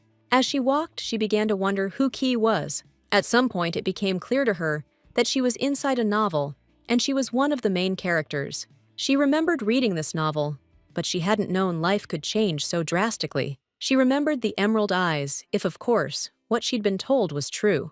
Perhaps Key is the Duke's real daughter, and she should be the main character of this story. Annette's thoughts persisted, and she became increasingly immersed in this possibility. Thinking back to her past life, she recalled a newspaper article. It told of a duke taking his daughter from an Iranian orphanage. It was thought-provoking. She didn't even realize she'd taken someone else's place in this life. Her father noticed her lateness and expressed concern that she hadn't arrived on time.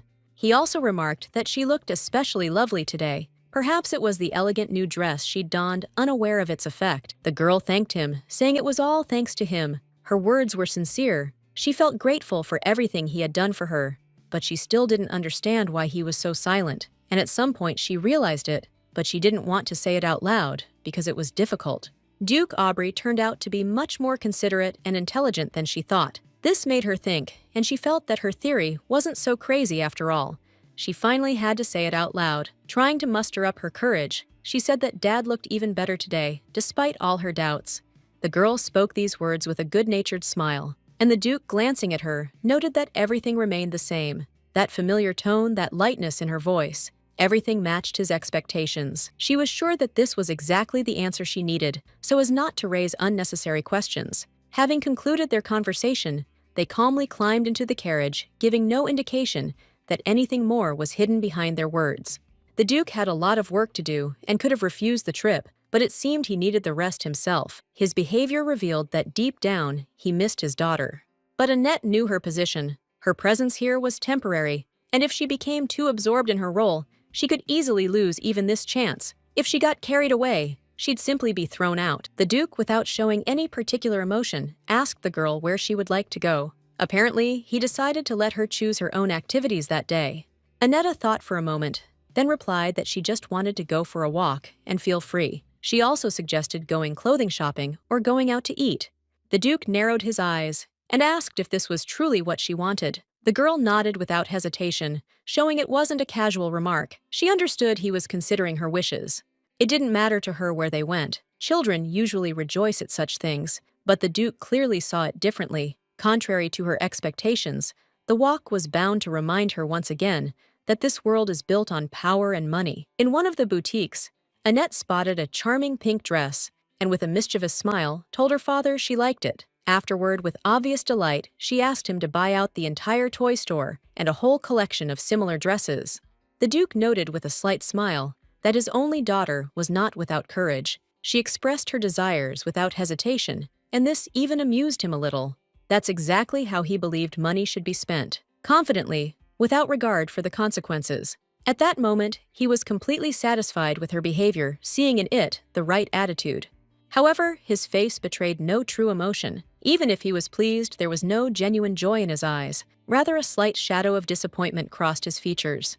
Annette couldn't understand why she couldn't please her father. She simply begged for a little candy, hoping for a little weakness on his part. The father thought this was very stupid. His daughter was thinking only about food all the time. Excited, he told her that their next destination was jewelry stores. Annette, smiling, replied that she hadn't really thought about it. She just wanted to enjoy the walk, spend time with her father, and see the capital. She had never been to the capital before, and everything here was new and surprising to her. Every corner seemed unusual and full of adventure. The father was silent for a moment, and then admitted that if his daughter wanted something, he couldn't refuse her. His heart softened when she asked for something. Annette didn't even have to persuade him for long, although he always tried to remain stern. He knew that here in the capital, he shouldn't be harsh. She suggested with a smile that perhaps it was time to return to the carriage. She needed to go before her father changed his mind and started reminding her of other duties. Once in the carriage, Annette wondered if they could return all the purchases they'd made. Her eyes flickered with uncertainty about whether they'd made the right choice. Her father couldn't believe his ears when he heard her proposal. He could barely contain his indignation, but he was willing to compromise for his daughter's sake. Annetta shared that she was actually sad. She thought it would be nice to give a gift to others, but she felt she wouldn't be able to use it. Her eyes darkened at the thought that in 5 years, she would no longer be around, so buying things she wouldn't be able to wear seemed too sad. Her father replied reservedly that she could always take these things with her. It was a compromise of sorts, but he didn't want to upset her further. Annetta couldn't understand how this would be possible, since the clothes would be too small for her in a few years. She couldn't imagine how she would use all of this. Her father replied with a smile that in that case she could just get rid of them. However, that didn't change how she felt. Everything was too complicated. Meanwhile, their trip had come to an end, and he announced that they had already arrived. Annette felt a slight sense of relief that it was finally over. As she was getting out of the carriage, the Duke offered her his hand to help her down. Annette was surprised, but nevertheless accepted his gesture. She finally agreed, though she was a little taken aback by all the attention. It was unexpected, but at some point she felt she could trust him. The Duke offered her his hand as they boarded the carriage. He was not rude, and his manners, though not entirely refined, were respectable. She noticed that he always walked ahead, and she began to like it. Everything around her seemed to fall into place, and she gradually became accustomed to her new role. Annette wanted to grab his hand, but a sudden noise made her turn around. Her gaze fell on what was happening in the distance. Clearly something had happened, something that demanded attention. The girl froze stunned by what she saw. Her heart began to beat faster. However, the Duke standing nearby simply turned away, as if he was completely uninterested in all this. Gradually, her consciousness began to piece together the puzzle pieces. It was something familiar, something from the past that she couldn't quite place, but the feeling of unease was growing. A man standing in the crowd shouted loudly that he had irrefutable proof. He assured everyone that the mad scientist thought dead was actually alive. The Duke called out to his daughter, trying to distract her from what was happening. But Annette didn't even move. She continued to watch, her gaze riveted on the scene before her. The focus was on a creature, a chimera, a lab specimen created specifically for murder. It was something artificially bred, not native to the human world. The man continued shouting, explaining that he had purchased the creature for a huge sum of money. He claimed he had been promised a rare specimen, but now he clearly had no idea what he was dealing with. Annette felt something tighten inside her. She recognized this creature. Yes, before her was indeed a chimera, the product of the horrific experiments she had once heard about. A scientist once conducted a dangerous experiment attempting to create a creature for murder. He used methods bordering on divine deception to create something devoid of a soul. At first, the project was surrounded by talk and rumors. However, the creature turned out to have low intelligence and then began to disintegrate completely, as if incapable of existence. Nevertheless, the chimera continued to rebel, though it seemed unaware of its actions. It moved erratically, as if unaware of what was happening around it. The experiment had clearly failed. Instead of a ruthless killer, they found themselves confronted by something that looked completely harmless, even cute if you didn't know how it came into being. The Duke looked closely at the girl, but couldn't figure out what was happening to her. Her gaze was too intense, almost unnatural. Then he realized she was clearly not herself. Her father, noticing her distress, gently asked if she wanted anything. He assured her that he was ready to fulfill any wish, if only she would ask. Annetta wondered what he meant, since they'd already visited all the stores. What else could he offer? She became curious about what her father was planning to buy her. The girl replied with a smile that everything her father had already bought her was quite enough. She felt content and didn't want to ask for anything more. It was the first time she'd walked so freely through the capital without unnecessary restrictions. She was especially pleased that today, for the first time, someone had offered her a hand as an equal. not as a child. Annetta thought a simple girl would probably say that was enough for her, so she easily said that she owed everything to her dear daddy's care. Then she suggested that they go home quickly because she just wanted to take a walk, and now that was enough. Her father looked at her incredulously, not believing she was truly happy with everything, but since she insisted, he agreed to leave, even though he still had to hold her hand. He remarked that she needed to get out of the house more often, to which the girl only giggled cheerfully, without giving any answer. Her gaze slid over the strange rose-like creature. Suddenly she felt sad. Before her was a creature abandoned by a mad scientist. It would be an exaggeration to say that this creature resembled the previous main character, but some vague features were still similar. The elder brother arrived at the appointed place. As always, his younger sister had called him here, and he had come reluctantly, nonetheless. He was told the meeting was necessary to prove his father loved him more. He didn't understand what kind of absurd statements these were, and why he needed to prove anything at all. Yes, his father had always been strict with him, but for some reason, he'd gone to the capital with this girl. He couldn't understand what was happening, and was angry at this strange joke, as if someone had simply taken away his parental love. She dared to marry you off to this guy's younger sister, the one whose lilac eyes seemed like something out of a fairy tale. He couldn't understand how she had suddenly ended up in her place, and why his ailing mother had suddenly become part of this conversation. Remembering his little sister, he felt a strange uneasiness. Was she still alive? He soon met the girl, and her surprise at his arrival was noticeable. She hadn't expected him to show up, but here he was. The boy noticed he was already seriously considering returning. It was all starting to seem too complicated, but he wasn't about to give up just yet. The girl suddenly asked him if he wanted to know if his father loved him, but the boy merely shook his head and answered briefly, his father was incapable of love. She was already tired of these conversations. Everything was repeated over and over again, and he still couldn't understand the obvious. Time was running out. She looked at her brother and asked if he now knew the easiest way to achieve love. He frowned, not understanding where she was going with this. The girl merely remarked that sometimes circumstances are such that people can't control their emotions no matter how strong they are. "That's why you're going to die," she said, approaching. But her voice was calm. When she was very close, she quietly asked him to just play along with her for a little while. He didn't understand anything. He couldn't fathom what she was planning, but the girl continued assuring him that it wasn't his fault at all. The guy frowned and asked her to stop. She smiled and promised she wouldn't do it again. "If father rushes to save you first, then I've won," she explained, and there was a strange determination in her voice. "And if I win, you'll finally leave me alone," she added, as if putting an end to the conversation. There was a lot of water. It seemed frighteningly deep, and its icy coldness penetrated to the bones. The father, seeing his eldest son drowning, jumped into the water without a second thought. He knew his son couldn't swim, and fear for his child overshadowed everything else. He rowed toward him with all his might, heedless of his own safety. Annetta, watching this, couldn't understand why her father was so scared. Could water really be so scary? After all, they were just playing, and nothing bad had happened. The father, reaching his son, grabbed him and pulled him ashore. He immediately examined him, asking if he was injured. Not waiting for a clear answer, he hastened to say that he would call a doctor immediately. The boy opened his mouth, trying to explain, but his father didn't let him say a word. He was too angry and shocked to listen to his excuses. His anger exploded. He screamed, demanding an explanation. How could his son have decided to take such a step knowing he couldn't swim? Where was he going, and what was he even planning to do? The father couldn't understand why he'd gone into the water when he couldn't stay afloat, but instead of answering, the son suddenly asked how his father knew about it. The man just chuckled. Did his son really think his father didn't know? He'd ordered him to stay here and wait while he brought the doctor. The boy realized there was no point in arguing now. His father had just saved him, but he'd never seen him so furious. It was even more terrifying than the water itself, but the father wouldn't calm down. He again demanded an explanation of how his son ended up in the water and why he allowed it to happen in the first place.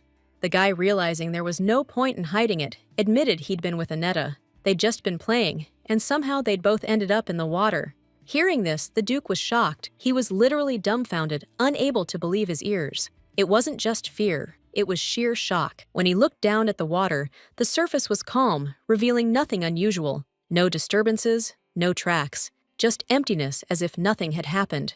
Annette was in the icy water at the time, feeling the cold penetrate her body, but even through her trembling and fear, she noticed the Duke running toward them. so her brother was saved. However, contrary to her expectations, he didn't stop next to her, didn't look at her, but simply ran on, seemingly unaware of her presence. Annette wanted to escape something oppressive, but she couldn't understand why things had turned out this way. Only when she was in the water did she suddenly realize she couldn't swim either. Despite this, she felt victorious. Although it was difficult to say exactly what that victory consisted of, she couldn't help but wonder how she even knew the guy couldn't swim. Where and when could she have learned that? Her mind was filled with new information emerging from nowhere, and it was hard to get used to. In the cold water, Annette wondered, what if she died right now? What would happen then? Then there would be no more despair, no more pain, only peace, serenity, silence, and comfort. But at that moment, when these thoughts were still floating in her head, she suddenly felt that someone grabbed her. Her surprise knew no bounds when she opened her eyes and realized that she was no longer in the water. She survived. The Duke looked at her with horror, as if he couldn't believe what was happening. Annetta quietly apologized, explaining that they were simply playing where they shouldn't have. Annetta was sure her father had already scolded Enos for what had happened, but it turned out the boy really couldn't swim, so why was he staring at her so intently? Their mistake could have turned into tragedy, and the realization sent shivers down their spine. Father merely said that this conversation was still to come, but his gaze made it clear the consequences would be immediate. The Duke ordered her to go home immediately and warm up while he fetched a doctor. A warm bath was supposed to help her recover, but Annette didn't understand the fuss. She felt fine, and didn't understand why she had to lie in her room for 5 days. However, the maids were adamant. It was an order, and it wasn't up for debate, no matter how much she wanted to protest. The doctor tried to explain that her condition was more dangerous than it seemed. It seemed she had completely forgotten who she was. The Duke's heir couldn't afford to be frivolous. Realizing this, she decided to obey. It was all clear, but why did he have to be in her room? The thought filled her with a vague sense of unease. As she climbed the stairs, she was still wondering what was wrong with her brother. Why did his gaze seem so strange and piercing? However, this could be seen as a truce. If he wanted to look at her that way, so be it. With time, she would get used to it and stop paying attention to it. She really thought so, but 4 days later, she realized it was a mistake. She was forbidden to leave the house for another 3 days, and Duke Aubrey watched her literally every step of the way. It all felt like imprisonment, and Annette was beginning to suffocate in this prison. Eating, changing clothes, playing, and studying, it all resembled caring for a child who had just turned 3. The nannies never left her side, trying to please her in every way. Annetta didn't know how long this would last, but she could already feel her nerves fraying. Every day was the same, with no end in sight. Her patience was gradually wearing thin. But that wasn't even the worst part. She was worried about her brother, who for some reason had started looking at her strangely. That look made her feel uneasy. Finally, she decided to ask him a direct question, but in response, she heard that she imagined he wasn't even looking at her. It sounded unconvincing.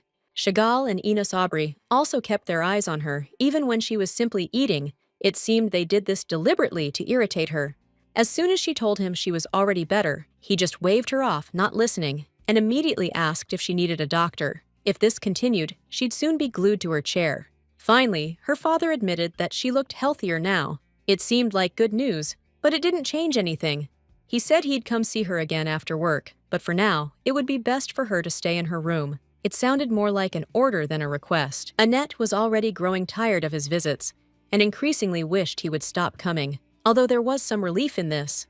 At that moment, her brother suddenly asked her what she was thinking on the day she risked her life. He clearly didn't understand why she would take such a dangerous step. The girl assumed he was simply complaining and quickly apologized. She assured him she had had a well-thought-out plan, and there was no real danger.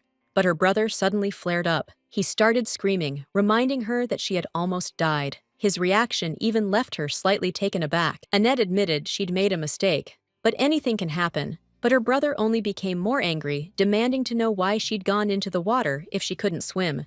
The girl calmly replied that she simply wanted to get away from him. Her tone was indifferent, but her brother was not reassured. He was too upset because everything could have ended in tragedy because of such a trifle. The thought of it haunted him.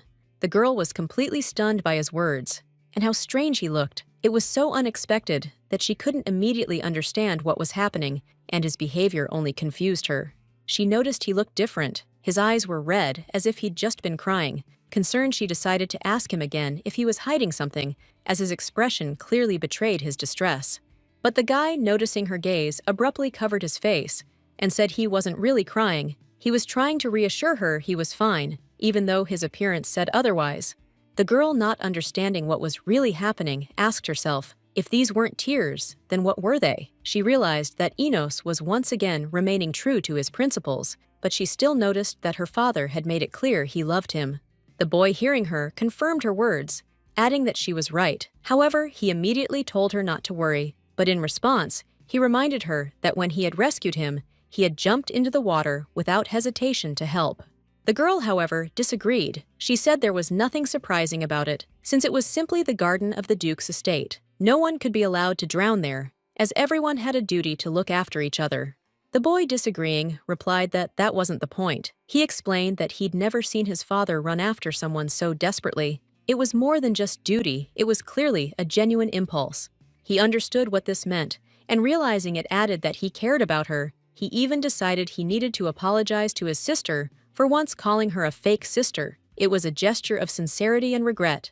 The girl, hearing this, didn't believe it at first. She reminded him that he hadn't called her that in a long time, but the boy, smiling, said that he now officially declared her his little sister, and that this was his final choice. The girl didn't understand why she needed the golden one, since she had already promised that she wouldn't bother him, but he understood that she was flattered, and that she had some kind of honor in having the best brother in the world. He smiled, but she didn't think it was necessary. She felt like she'd seen this reaction somewhere before. It all felt familiar, as if she'd experienced it before.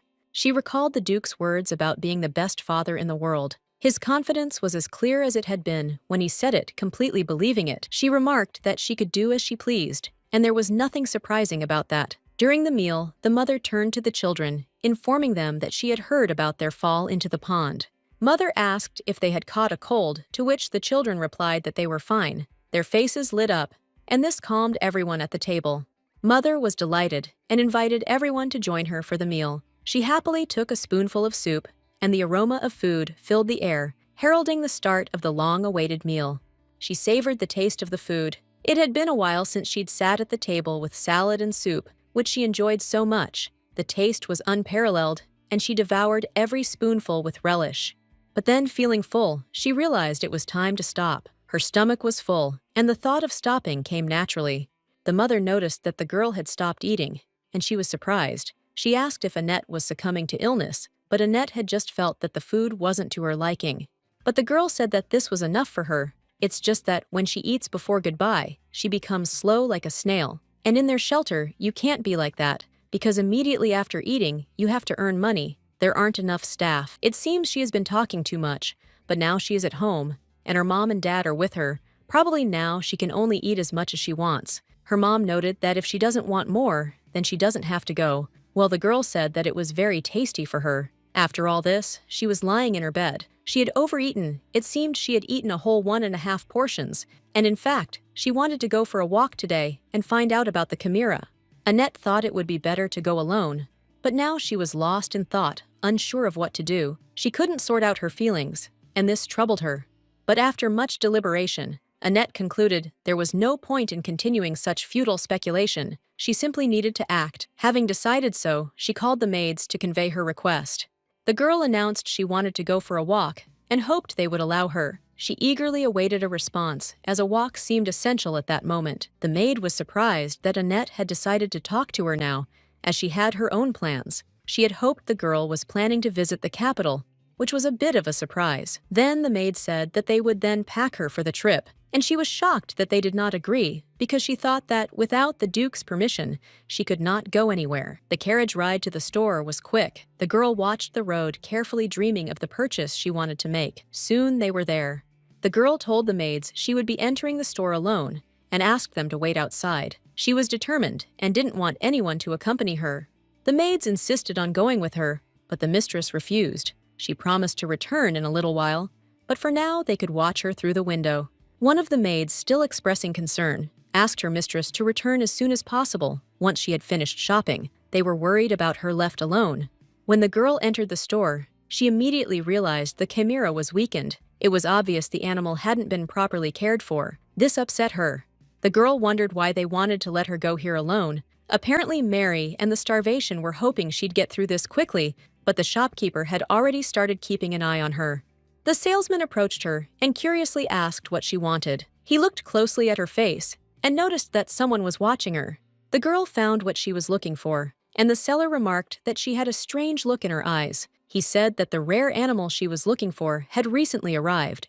The seller said he'd already started training the animal, but the girl could do it her own way. He was confident she could handle the training.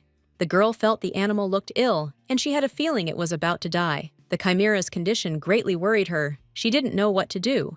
The man said the animal was just sleepy and had just woken up. However, the girl immediately realized he was trying to deceive her and confidently declared the animal was clearly not well. She wanted to know how much he was willing to sell it for. The gentleman replied that it was a very rare and expensive species, so its price was approximately 5 million. He hoped the price would justify the animal's quality despite its condition. The girl considered the amount equal to a family of four's monthly expenses too high, especially since the seller clearly hadn't taken good care of the animal. She knew paying that much for such a pet was a bad idea. The girl then decided to check whether he had imported the animal legally, as such animals require special permits. She needed to determine whether he was breaking the law in this matter. It's all because they can't be sold anywhere, so she asks for documents. When he was confused, she asked if he really did it illegally. She was interested in how much she would get for reporting him to the authorities. He said that she shouldn't do this. She could take him for 3 million, but the girl started saying that he was sick and she would spend more on the vet. She didn't have that much money. She could give him no more than 300,000. The man tried to say that he would be left with nothing, to which the girl replied that this meant that he did not want to negotiate, and therefore she would give him 3 million, and then they would report him and return for her animal. The man did not agree to this, so he immediately told her to take it for 300,000, and she said that she was very glad that he agreed. Then she would come back in a week. The man was further shocked that she wasn't taking him now. The woman asked again what would happen if the animal infected her, and then her father came back to smash his store. He probably doesn't like this. Of course, she's not going to tell the Duke. Well, she got sick and that's it.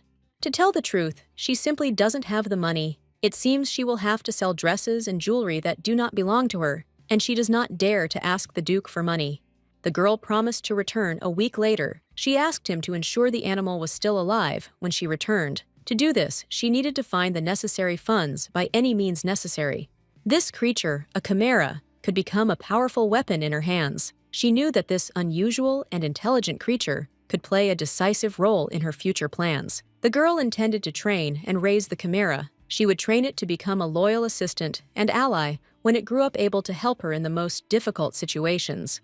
That seems to be all. The girl truly demonstrated determination. She made a decision, and this decision was not only important, but also difficult for her future.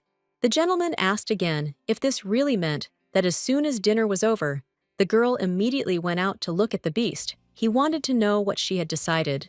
The maid confirmed his words. The master remarked that if she had so strongly desired to see him, she could have done so back then immediately after the meal without any unnecessary waiting. However, the maid perked up a bit, replying that he was worrying too much. He probably had many thoughts on the matter, but she immediately came to tell His Excellency what had happened. The gentleman thought for a moment and said that perhaps that was true. In any case, he reminded her that she had a child to care for. His trust in her was based on her abilities. He had not entrusted her with the care of the child for nothing, and the maid understood that she was obliged to carry out all his instructions. She nodded and promised not to let him down by following all his instructions. After all, it was their family's loyal coachman Choi Young, who was capable of outperforming approximately 20 ordinary coachmen, although it was a bit impulsive to hire the elite Mary and Golda. The girl couldn't directly express her wants and needs. She was too shy and unsure of herself to say what she needed or wanted. It felt like she was always hiding something. At this time, he eagerly awaited the delicious meal the chef was preparing. He was eager to try dishes worthy of a true gourmet, prepared to the highest standards. Suddenly, however, someone knocked on the door. He gave permission to enter, and a huge woman burst in. Her appearance clearly disrupted his peace and the calm atmosphere that had reigned until that moment. Apparently, the gentleman had told her to pay attention to important matters in the mansion. He knew that the woman kept a close eye on everything that happened in the house and always intervened promptly if something required her attention. The woman noticed that he must have been calling her, as she hadn't been in his room in a while. The taste of his food had improved significantly in recent days, especially the meat. She clearly noticed the changes and the improvements. She added that this was undoubtedly the gentleman's doing. She believed he had called her not to compliment the food, but to discuss more pressing matters that required her intervention. The gentleman noted with some surprise that she already knew his daughter was coming home. This could mean she'd show up soon and ask for a favor, as had happened before. He was prepared for this. The woman surprised by this asked when she would be returning. Her interest was genuine, knowing how closely his daughter was connected to the house and how excited she always was when she visited. The gentleman smiled and remarked that his daughter was incredibly sweet and very happy. He said he didn't know the exact date of her arrival, but he assumed she would arrive soon, and then everything would change again. She had prepared a light meal suitable for her daughter in advance. However, the woman noted that perhaps this was because she was asleep at the time and unable to cook for herself, so her assistance was limited. The gentleman was a little surprised and assumed the sous chef had prepared it, as he must have the necessary culinary skills for this. But the woman confidently insisted that it had been prepared by the lady herself. When he learned it was her, he was deeply shocked. He didn't expect her to be able to cook such complex and delicious food on her own. This changed his opinion of her culinary abilities. The woman explained that the meat turned out so tender and flavorful thanks to a special recipe given by the mistress, and it seemed he truly believed she was the creator of this magnificent dish. After these words, the Duke angrily shouted at her to leave. The woman in turn noted that he might have spoken rather harshly, especially before the dishes his mistress was preparing. The gentleman repeated that he had told her to get out, and it seemed she wanted to lose her job. The woman told him to try firing her. He wouldn't find a cook anywhere else who could satisfy his every whim. They brought him some suspicious food, which it turned out had been prepared especially for him. He of course liked it, since it was brought for his pleasure, and he couldn't refuse this gift. However, he soon realized it wasn't quite what he'd expected. He already felt himself regretting his decision, as the taste left much to be desired, and he knew he'd have to think about it later. Meanwhile, in her room, Annette was pondering what else she could sell to somehow improve her situation. She felt her life could be better if she had more resources. She couldn't bring back the past, and that was obvious, so she needed to think about what to do next, because a new life was just ahead, but she didn't yet know what it would hold. She had almost nothing to sell, her meager stock was of little value, and she found it difficult to find anything that could help her in her difficult situation. For several days, she washed herself thoroughly with good soap, and the results were immediate. Her hair began to shine, and she felt a sense of well-being improve, as if she had become a little fresher and lighter. There were people who bought hair to make wigs or use it for medical procedures. Her hair, with its rare green color, could have been a highly valuable commodity, which gave her hope. There was no knock at the door, and Annette assumed it was most likely a maid who had come to run some errand. But when she opened it, her father stood before her and asked what she was doing in her room. The girl replied that she didn't do anything in particular, and then asked him why he'd come. Her gaze was calm, but inside, she was already beginning to wonder what he wanted and why he'd come. Her father informed her that, as he had said earlier, he was planning to head north. He specified that he planned to leave in 2 days, and perhaps she had something she wanted to tell him before he left. The girl said that she understood him and did not think that this honey was a long time, regardless of upbringing, how far the capital is. From here, the road in the north takes at least 10 days. Since he planned to use magical movement, the process wouldn't take long. This sped up their task, and everything went according to plan. The girl could calm down. Annette was surprised by his words. She decided to ask him what he meant, and he explained that he and his brother were magically connected. This bond allowed them to sense each other even from a distance. She understood that he needed a little time to prepare. She said she would be ready. She also mentioned that there would be another boy with them, his older brother's son, 2 years older.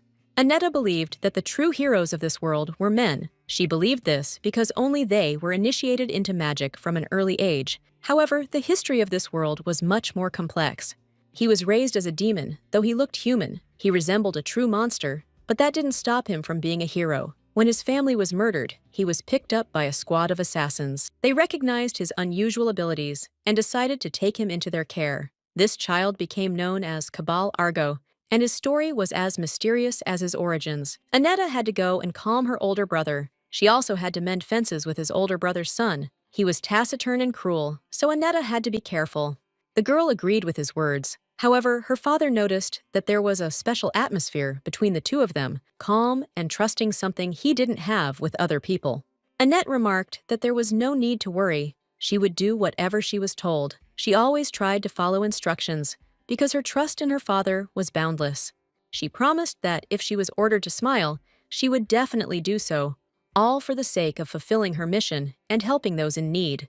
Her father mentioned he had something for her. He pulled out a beautiful necklace and showed it to her. It was a gift he wanted to give his daughter, and it meant something special to her.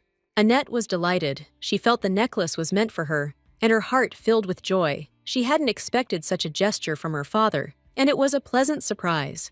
But before thanking him, she asked what the decoration was. Her father replied that he was sure she knew about it. He claimed to have found it along the way, but she didn't believe his words. Annette thought it was just another story, and she couldn't understand when her father would start telling the truth. He often lied, and she was tired of these fabrications. Her father remarked that he didn't usually give such things, but this time he decided to make an exception. He had indeed found the necklace, and although she remained dubious, she could appreciate its beauty. The girl thanked him and said she really liked the necklace. She no longer thought about how he found it. What mattered was that it was a gift from her beloved father.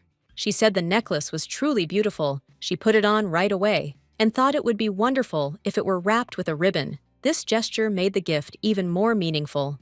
The Duke asked Annette if she knew what true power was and invited her to sit down so he could explain it in detail. She agreed, eager to hear his explanation. He began his story about the 4 main families that influence the empire. Each of these families possesses a unique power that maintains balance in the country and helps manage its affairs. Once in the family, Annette learned that her line's power lay in greenery. These abilities allow them to listen to plants, control them, and heal wounds, restoring health to people and nature. The family she belonged to possessed a unique ability to hear plants speak and could use this power to heal, helping both people and nature. It's a gift that benefits the entire world. The Argo family, located in the north, controls Azure. Their power lies in the manipulation of water, its purification and restoration. They can bring liquids to perfect clarity, which helps in many areas.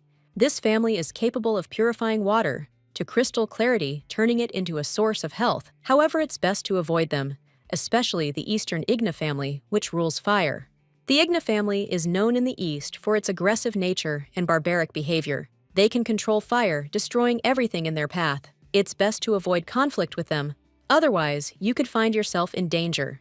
The Igna family possesses the destructive power of fire and is not particularly friendly. If Annette ever encounters them, she should avoid trying to please them and keep her distance.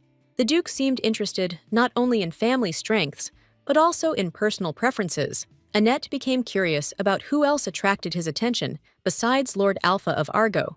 He noticed that when she drowned, he gave her seeds, part of his ability, called the water tree seed. It was an essential element of his power, enabling her to survive. She was shocked to learn that the plants remembered him, and he confirmed it. Without this knowledge, his abilities would have been meaningless. She realized that her dad was truly special. The girl said admiringly that her dad was a true hero, and she was absolutely delighted by all his stories. Her view of the world became brighter thanks to his amazing stories. She thought her father was simply unique, though she couldn't yet grasp all the subtleties of his knowledge of herbs and poisons, which would be useful in everyday life. She learned all of this from this eccentric scientist. The girl decided it was enough to talk about her father, who was a true hero. She was proud to be with such a man, and believed he had a special place in her life. She was truly grateful, because if it weren't for the Duke, she would have simply been sold to another scientist. She wouldn't have ended up in the family she was in now, and her life would have been completely different. Or she would have been taken into the merchant's family, and then everything would have been completely different. She understood that she was on the brink of a different destiny, and this new life held many more possibilities. Although her life was now more troubled, she felt genuine gratitude. She realized her life had changed, and she thanked fate for the changes brought about by the Duke. The gentleman noted that in any case he was very happy for her. He believed that her life in this family was much better than it could have been elsewhere, and he was pleased with her happiness. He also noticed the food she had prepared. The girl apologized, saying the dish hadn't turned out very well because she'd been stingy and chosen cheap meat for the steak. The gentleman said that it wasn't that really bothered him, but that she'd admitted to buying the meat for 100 dirks. He was completely shocked and asked her if that was really true. The girl confirmed this, adding that she would never make such a mistake again. She apologized, hoping it wouldn't tarnish his opinion of her. He was simply shocked. He couldn't understand who could have afforded her such a purchase, and it really surprised him. He couldn't imagine anyone doing this to her. The girl was shocked by his reaction, but he meanwhile said it wasn't that bad. She shouldn't worry, because it wasn't as serious as she thought. The meat was incredibly delicious, and Annette couldn't resist wanting more. It was so delicious that she wanted to savor every bite, the flavor of which she couldn't get enough of. At that moment, the word woman came to mind, and he decided he wouldn't quibble about the dish. He decided the little lady deserved only the best, and there was no point in arguing over trivialities. After all this, the Duke said he had to go. He still had much work to do, and he felt time was running out, so he decided to hurry. The girl realized he had to go, and a little embarrassed, told him to be careful. She knew he wouldn't be offended by her words, but she still felt a little awkward saying such things. After that, they headed north. The journey was quick, and soon he was able to show her what he had prepared, though she didn't yet realize what exactly she was about to see. Annette woke up, washed, and changed. She rubbed her eyes and looked around. They were already in the north, and everything around them was completely different. She was surprised by how quickly everything had changed. They reached the north in a matter of minutes. Annette couldn't believe it was possible. She stood there amazed at how quickly they could reach such a remote place. She surveyed the surroundings and realized there was nothing there. It looked like a simple teleportation point, nothing more than an empty hallway for moving from one place to another. At that moment, Argo entered the room. Seeing Chagall, he couldn't hide his joy. His face beamed with happiness, and he immediately sensed that meeting his friend was something important. He greeted his best friend joyfully. Argo was genuinely happy to see Chagall, and it was evident in his mood and the way he eagerly ran toward him. The gentleman was also glad to meet his brother. When he saw him, his face broke into a smile. He too had been looking forward to this meeting and was happy that they finally met again. Argo couldn't resist immediately throwing himself into Chagall's arms. Annette stood to the side. Observing the moment, she sensed that it was something deeply touching and meaningful for both of them. Annette thought there would be only two of them, but then another person appeared. He hugged Chagall with such sincerity that he didn't seem to mind. The whole moment seemed completely natural. Alf Agro stood before her. Annette noticed that he was a friend of Chagall's and wondered how he could have adopted a child. This was a surprising revelation, but she decided not to ask any further questions. Annette approached him, greeted him respectfully, and bowed. Her manner was reserved, but she felt it was the right moment for such a gesture.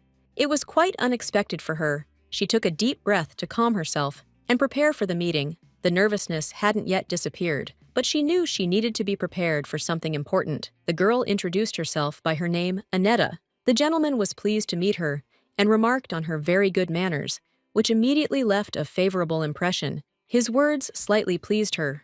Annette couldn't help but admit that she had much in common with her wise father. She was always proud of this and tried to emulate his best qualities, for he was a role model for her.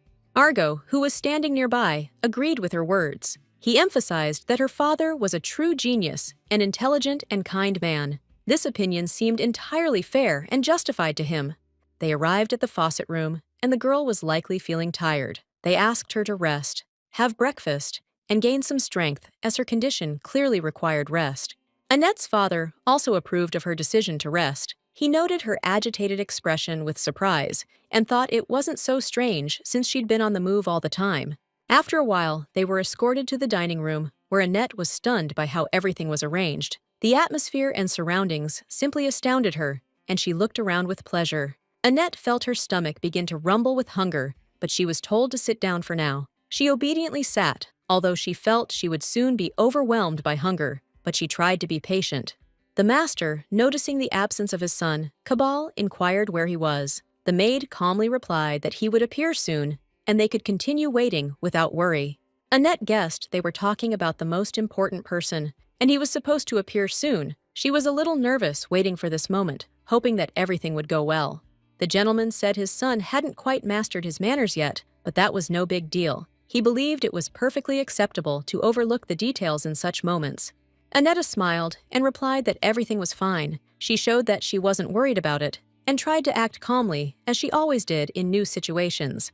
The boy, noticing her nervousness, added with a smile that she probably shouldn't call him Duke. He thought he should be careful with that. But that didn't frighten Annette. Annette agreed with his remark. Although she felt a little awkward, as it was their first meeting, she tried to remain calm and not show her uncertainty.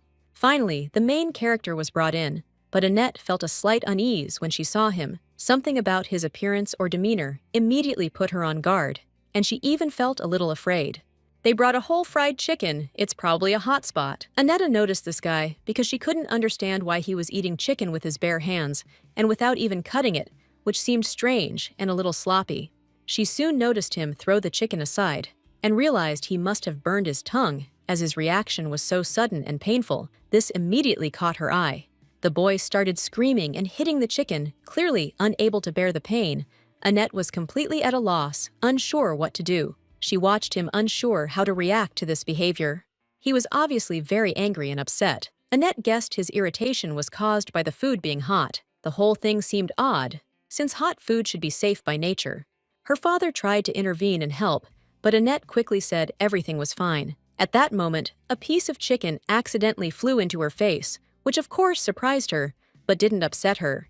Mr. Cabal, seeing her reaction, realized he needed to calm down. Annette told him not to worry and to let the boy recover a little. She knew that after such emotions, he simply needed time. Suddenly, Annette approached the boy and without thinking, hugged him. It was her way of comforting him, showing support. At first, he was confused and even angry, but gradually, his anger began to subside. When the boy calmed down, Annette smiled, said he was doing well, and praised him for not giving up. These were simple but sincere words that helped him feel better. The boy's response was a little embarrassed, not expecting that from Annette. His face flushed, and she, seeing his reaction, smiled even wider. That was the moment when he began to perceive her actions differently. Annette, noticing his confusion, took the bread and handed it to him, saying it was his reward. It was her simple yet unusual expression of gratitude for his patience.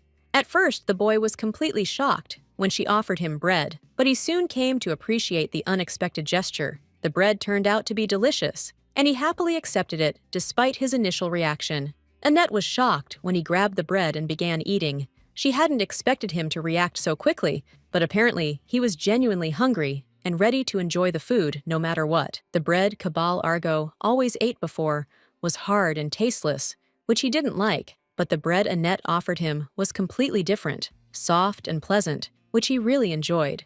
The book revealed useful information based on memories, allowing for a better understanding of what was happening. This knowledge was like a beacon of light, helping to navigate situations. It would have been much more convenient if they had warned her about this in advance, but instead, the girl simply sighed, realizing that she would now have to act according to the circumstances. The father was truly shocked to see his son Cabal sitting so calmly and quietly at the table eating. His silence was surprising, as he was usually more active and noisy. The girl thought he should be easy to obey. She was sure he, like a little cloud, would obey her without question, because her words had power. So she said they could begin their meal now. With her gentle gesture, everyone seated could continue, and she felt a little more confident in her control of the situation.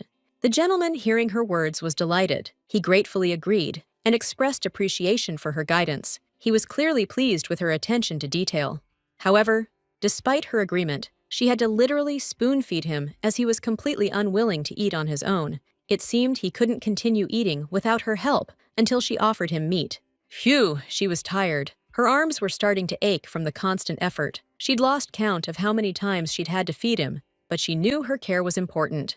She had hoped to have time to rest after dinner, but reality proved otherwise. Her expectations were dashed, and the work continued, demanding her attention and effort. The girl noticed him hiding behind a bush watching her. He moved closer and closer to her, and his behavior became increasingly noticeable, especially when he followed her to the library.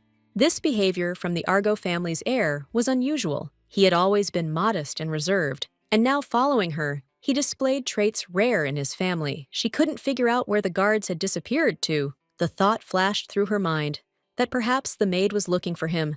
Since boys were so fickle and secretive, it was all very strange and confusing to her. She called him over, and he suddenly appeared, emerging from behind the bushes. He appeared as if from nowhere, quietly, as if he hadn't even been there. The whole scene was so unexpected. The girl extended her hand to him, asking him to take it. She didn't expect him to hesitate, and that was important. because her request was sincere and meaningful at that moment. Although he clearly showed no emotion, it was obvious even without deep thought. He made no attempt to hide his indifference. His face remained calm, as did his demeanor. Cabal Argo was trained not to show emotion, which was obvious. He was a master at maintaining calm in any situation, and his face always remained impassive and neutral. She couldn't say for sure that her mistress was right. Her mind was in disarray, as the voice that had appeared was alarming and continually repeated warnings, making her doubt her decisions. She took his hand, feeling her fingers brush against his rough skin. It was an unexpected abruptness, and despite the fact that he seemed like a child to her, she began to perceive him as a grown man. Even though her life was limited, she still continued to strive for something greater. This feeling never left her, and although she couldn't change anything, her inner desire for knowledge remained alive. If she could survive and hold out, she could secure the support of the powerful Aubrey family. This support might have guaranteed her a peaceful life for the rest of her days, but there were too many unknowns. The same voice that had predicted Aubrey's family would be on the brink of disaster echoed in her head again. It spoke of her wife's death as the beginning of a chain of tragedies that would soon unfold. The voice confirmed once again that the Duchess would indeed die. This wasn't just a rumor, but reality, and everything was predetermined. This event would pave the way for the inevitable chaos. Even her older brother, now living on the streets, would suffer. This fact left no doubt. His fate was sealed too. Everything that was happening was part of a greater tragedy that no one could avoid. The heroine Shekinah Aubrey will take center stage in this world. She will be the central figure, and it is her life that will shape the future, her fate that will determine everything that happens next. Shekinah Aubrey. She was truly amazing. The girl they adopted was so quickly accepted into the family. It was an incredibly touching moment. She not only adapted to her new life, but also quickly took control of the duchy. Her actions were intelligent and decisive. The Duke, on the other hand, remained a father figure filled with boundless love for her. Suddenly, memories of old notes came flooding back to her. She recalled the name of the child who was supposed to be adopted instead of her. This thought of the past haunted her, but she decided it didn't matter. As she reflected, she realized there was no point in delving further into these thoughts. She wasn't blood-related to this family anyway, but despite this, her relationship with them had become important and close to her. The boy looked at her with bewilderment, not understanding what was happening. She decided there was no need to worry about it, since everything happening around her didn't really matter. She was ready to move on. Annette decided to tell Cabal that what she was looking for wasn't here. She suggested he leave this place as they hadn't found anything useful. There was no longer any doubt in her eyes. She was ready to move forward. Cable pointed to the other side, and Annette noticed his gesture. It was quite unexpected, but she followed his instructions, understanding that they had to move on to seek new opportunities. At that moment, something caught her attention. She noticed something heavy begin to fall on Cabal, which immediately alarmed her. She knew she couldn't let him get hurt. Without thinking, she shouted at him to run quickly to her. A moment later, she managed to catch him and prevent him from falling. She felt a sense of relief when she realized he was safe and unharmed by the fall. Annette breathed a sigh of relief, glad that Cabal was okay. She was grateful to fate for having been able to prevent such a disaster in time. Now she could calm down a little. However, it seemed Annette herself had slightly overestimated her strength. She twisted her ankle slightly, feeling a sharp pain. It was minor, but still unpleasant. She tried not to show what was bothering her. At that moment, the Duke entered the room with one of his servants. They looked at her and Cabal in surprise. The Duke immediately noticed the change in their relationship, and now he realized she was no longer just a stranger. Argo was in complete shock when he saw what was happening. Confused and stunned, he began calling out to his son, trying to understand what had happened and how quickly he could resolve the situation. His voice was anxious and trembling with emotion. The girl standing nearby felt relieved to learn that the boy was unharmed. She was glad there were no serious injuries. Her face immediately filled with relief, as she had been afraid for him. At that moment, her father approached her. The girl was surprised when he addressed her only now, although she expected him to be there from the very beginning. He looked worried, and there was concern in his eyes. He tried to say something, but the girl noticed his words weren't directed at her. She was glad, however, that Cabal was okay. She saw that he didn't seem to be hurt at all, which gave her confidence. The girl felt her heart clench and immediately apologized for bringing him here without permission. She began to realize she could have acted differently, but nothing could be changed now. As she stood up, she reflected on how she should have kept a closer eye on him to avoid any unpleasant situations. She felt her actions could have been more careful and prudent. She knew that if she'd been more careful, things might have turned out differently, but she immediately heard her words make no sense and was told that was enough. That phrase was enough to stop her self-reflection. The girl sensed that he was deeply angry. She couldn't figure out what else she'd done wrong. This added to her uncertainty, and she tried to find an explanation for his anger. At that moment, she saw her father approach her and take her leg in his hands. He did so with obvious concern, as if trying to figure out what had happened and why she was in such a state. The girl tried to reassure him, saying she was actually fine. She tried to convince him that her condition wasn't something to worry about. However, her father couldn't believe it was really that simple.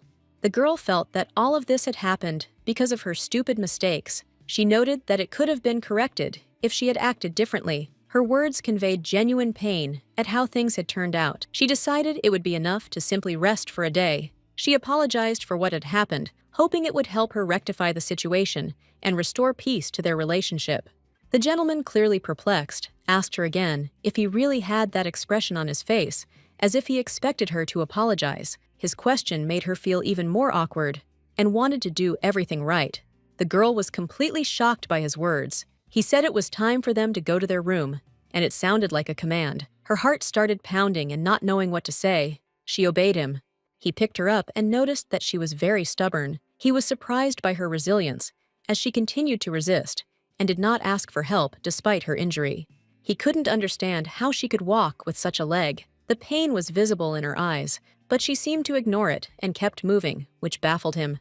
The girl said she didn't want to talk about her pain or cause him any more trouble. She assured him everything was fine. She didn't even expect Duke Aubrey to hug her, knowing his aversion to dirt. He couldn't believe she wasn't in pain, as the wound looked quite serious, but she confidently replied that she truly didn't feel any pain. Having gotten used to it, she'd learned to tolerate it and ignore it. He couldn't agree with her opinion. He said she was more likely trying to convince herself of the absence of pain. Habit doesn't eliminate pain. It simply helps one come to terms with its presence. He confidently said that people learn to endure pain. The girl, however, was puzzled by his words, not understanding how he could know what it was like to endure pain, since he had never experienced it. She seemed to have no problems with etiquette. She behaved very calmly, and her manners did not provoke any comments. She handled herself well in society. He needed to teach her to ask for help, even if she wasn't used to it. She needed to understand that sometimes she needed to let other people help, despite her independence. The girl was a little surprised when he asked what he should do about her behavior, because she was the Duke's only daughter, and absolutely did not know how to ask for help in difficult situations. If she asked for something, she would definitely do it. The girl was sure that her requests would always be fulfilled if she decided to voice them. She could be a refined and elegant noble lady admired by everyone, or a mischievous girl disturbing the peace and causing a fuss. This was in her nature. Her father agreed, noting that she could indeed be a troublemaker at times. Sometimes she'd throw genuine tantrums, which was a nuisance to everyone. The girl was completely shocked by his remark. She said that people talk about her as a wonderful genius, but with age a person changes, and sometimes being capricious is just part of growing up. The girl claimed that if her personality suddenly changed, she would become even weirder and crazier. She thought that changing herself would only make her appear more odd in the eyes of others. She couldn't understand why his preferences had changed so suddenly, or what was going on at all. It all confused her, and she couldn't find a logical explanation for it. Her father remarked that no one would dare judge her, and advised her to no longer be shy, and to ask for help when needed. But the girl assured him that she didn't need anything at the moment. Her father was surprised by her refusal, and told her to think carefully. Then she remembered the little animal that had once needed her care, and cared for her in return. The little brother's heart was full of love, but he didn't understand what exactly his little sister needed to be happy. He thought that if the princess didn't have her own doll, everything else was meaningless. But he couldn't figure out what the girl really liked. He himself didn't know what she liked, and this confused him. He wanted her joy to be genuine, not forced. Determined to find out, he went to the girl. He decided it was the only way to find out what she really needed. He was ready to do anything to make her happy. She came out to him, looking at him curiously. She asked if he'd called her. He noticed she seemed a little lost in thought, but she assumed he'd simply wandered off somewhere and didn't pay much attention. When she saw 3 different toys in front of her, her eyes lit up. He was delighted by her reaction, because he hoped she would be happy with at least one of them. He felt contented watching her smile. He wanted the girl to be able to do whatever she wanted. Now he was ready to allow her anything so she could feel free. After all, he was ready to make any sacrifice and effort for her. He watched her, hoping she would accept his gift and be happy. He was sure that was exactly what she was looking for, but she didn't seem to even notice he was trying so hard. He was shocked to realize she didn't seem to care. She showed little interest in the toys, even though he'd stood in line for a long time to get his hands on these rare items. Annette noticed him standing nearby and decided to ask how long he'd been there. She felt curious, and her question was involuntarily prompted by that interest. The plan he had been hatching was about to fall apart. He quickly realized the situation had escalated, and to avoid further suspicion, he simply stepped back slightly, hoping it wouldn't raise any questions. The girl assumed he'd come to ask about some toy, and despite her naivety, she intuitively sensed that this was exactly what he wanted to talk about. He, for his part, realized he'd been found out. Then, slightly puzzled, he said it was all related to the falling process, but added that she might be interested in hearing about it. Annette was intrigued and began to listen to his words. As she picked up the toy, he wondered if he'd have to buy her something else. A thought flashed through his mind of a cute gift, perhaps a small kitten that she'd love. Annette noticed that her brother was older than her, so she didn't think he'd be interested in such toys. She was somewhat shocked by the thought of having to choose something for him. However, the boy calmly replied that the toy wasn't for him at all, and that Annette probably didn't understand what was really going on. He smiled reservedly, watching her reaction. The girl suddenly realized she had already been rescued, and it hadn't occurred to her that there was any other reason why she should be kept here. This was unexpected for her. Her father, noticing her confusion, said she didn't fully grasp the situation. He believed she mistakenly believed that treatment was all that was needed to solve the problem. He warned her that if this happened again, the situation would be truly unpleasant. She needed to exercise caution, and she should view this as an honor and a unique opportunity. In fact, all this treatment was aimed at getting rid of all the troubles, but this inner voice did not give her peace, continuing to sound in her head, like a reminder of her ignorance. The head of the house's healing abilities were so powerful that they could restore life even to those on the brink of death, healing any injuries, both external and internal, without exception. She was amazed by such abilities and acknowledged her mistake, realizing that she shouldn't continue to insist on her own way. She stopped shouting out her doubts and accepted his words. This power could not cure all diseases, but it is quite capable of healing dead skin and also prolonging life if it really could be a cure for all problems. Everything would be so much simpler if she just took this medicine, which acts as a panacea for many ills. She wouldn't even need to sit in his arms. Everything would get better on its own. Now she realized he was genuinely worried about her. He'd said she should be more careful next time, but there was a hint of concern and a hint of wariness in his words. But at that moment, she realized he wasn't being entirely honest with her. Despite this, her leg no longer hurt, and it seemed her worries were unfounded, but her feelings remained mixed. The father admitted that he couldn't stand caring for other people's illnesses and treating them. He said this frankly, without hiding his aversion to this role, despite his love for his daughter. Even if someone were dying before his eyes, he probably wouldn't intervene. His mercy was limited, and only in rare cases would he help. There was no sentimentality or unnecessary emotion in this. But there remained that 1% of people he could help if circumstances were different, and she, despite everything, could be among those few to whom he would reach out. The girl had previously thought his actions were driven solely by self-interest. However, now, in her eyes, there was only a 0.5% chance that this was true. It was much more complicated. A 5-year contract or any other agreement, regardless of its form, still didn't promise simplicity. In this situation, there was no clear understanding of how everything would unfold. Most importantly, she no longer had to be shy about asking for what she wanted. She began to realize that her desires were important and didn't need to be hidden, even if they seemed insignificant. He was the perfect man with money, honor, and good looks. However, the girl saw this perfection crumbling under the weight of her own thoughts. She gave up everything, saying she needed nothing. He suggested she come up with something else, but she dismissed it as empty words. Her mind refused to entertain suggestions that lacked real value, despite his good intentions. The girl sighed, and her father couldn't understand why. He thought her leg was hurting again, but she knew the pain was gone, and her sigh was more likely due to the confusion surrounding the situation. She told him that, thanks to his help, the pain had gone away, and she was now feeling much better. But despite this, the 5-year contract still left her uncertain about what would happen next. One might conclude from such words that she needed to behave better. However, there was another thought hidden behind them. The researcher who had invented the remedy that could help the Duchess was no ordinary man.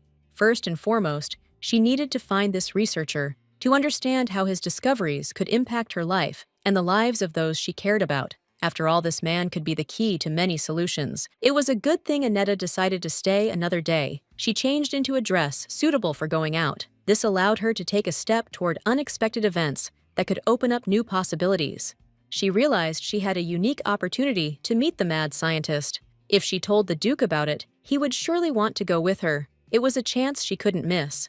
However, Annette decided it would be better to get up early and leave quietly. Leaving a note by the bed, she hoped her actions wouldn't raise any unnecessary questions and would avoid unnecessary conversations. The carriage arrived just in time, and Annette felt relieved. The driver was overly curious and asked where she was going. She replied that she needed to see her mother and asked him to take her to the right region. Along the way, Annetta explained that her route would lead her into the forest. The driver agreed without objection, and soon he dropped her off among the dense trees where she could continue her journey. As the carriage pulled away, Annette felt grateful. Despite the noisy and somewhat bumpy ride, she was glad she'd reached her destination without having to walk. The driver also helped her out of the carriage, as Annette herself could barely do it on her own. She appreciated his assistance, even despite the slight awkwardness of the situation. The driver wished her luck in her meeting, then with a brief goodbye, drove off. Annette was left alone, but she felt a sense of certainty that she had done the right thing in embarking on this journey. She was a little embarrassed, because in this place among the wooden houses, she felt a bit of an outsider. She didn't want to be perceived as a child or a strange guest, which added a certain awkwardness. There were plenty of weapons around, and rumors swirled that a mad scientist lived on the outskirts of the village. Annette knew she'd have to navigate these dangerous terrain to reach her destination. The scientist was said to work as a gravedigger, and because people avoided him, his house always remained empty. It was a place rarely visited, which only added to the mystery of it all. There was a hut next to the cemetery, and Annette was sure this was the place she was looking for. Her steps became more determined as she approached this abandoned corner of the village. She asked locals passing by if this was really Mr. Frick's house, and in response, she heard strange sounds coming from the hut. Annette felt her heart beat faster in surprise. It was especially scary that night, and she knocked on the door again, determined to make sure Mr. Freak was indeed inside. She couldn't be sure without this final clarification. She reported that he already had guests, and then slowing her steps a little, tried to listen, hoping to hear some sounds that could confirm her suspicions. It couldn't be helped. She thought leaving the letter where it was. Just in case, since she couldn't know exactly when they'd be able to meet again, she decided to leave her message. She hoped Mr. Frick would finally contact her, as it was becoming increasingly difficult to hide her illness, and she couldn't keep it to herself. The wait was excruciating, but there was no other way. But it was time for her to return, as the Duke had begun asking questions about her disappearance at the estate. He had clearly noticed her absence and was wondering where she had been. Annette replied that she was just taking a walk. However, her appearance betrayed her anxiety. She was clearly agitated. The walk hadn't brought her any peace. On the contrary, it had made her feel even more tense. She explained that she hadn't been fooling around, hadn't broken any rules or done anything dangerous. It had been just a stroll, nothing more. She tried to reassure the Duke, but there was a hidden concern in her voice. In a sense, of course, it really was just a walk. But only in a sense, Annette couldn't help but think that it was this walk that had led her to these thoughts. She didn't know if he could contain his anger. It was obvious the Duke was hiding something, but she didn't dare ask him directly. Her words might arouse even more suspicion. She noticed that this was the first walk she'd ever taken alone. This feeling of freedom was unexpected, and she hoped that next time her father would come with her, so she wouldn't be alone. The Duke sighed heavily. He was already growing tired of talking to her, and firmly told her to simply forget about what had happened. That was his final decision. He noted that it was time to go to their room, as his uncle had already begun waiting for them. This was necessary, as time did not allow for any further delay. Annette agreed and followed him. When they entered the room, she ate and felt grateful for the food offered. It was just what she needed at that moment. As she was about to leave, the gentleman asked her to stay for a minute. He wanted to apologize. This statement stunned the girl, and she asked him again, not believing her ears. Duke Aubrey did say that it was his duty to apologize, but the man added that he didn't think the guards and cabal would be heading towards her because of the incident. He heard that Annette had injured her leg and wanted to know how she was feeling during their conversation. He also mentioned that he might have caused her too much trouble. The girl tried to assure him that she was fine, but her father intervened, saying that they really had enough problems now that they couldn't be solved so easily. Annette was increasingly confused about what was happening to the Duke, unable to comprehend what exactly was troubling him. At this point, he simply laughed, but why was unclear.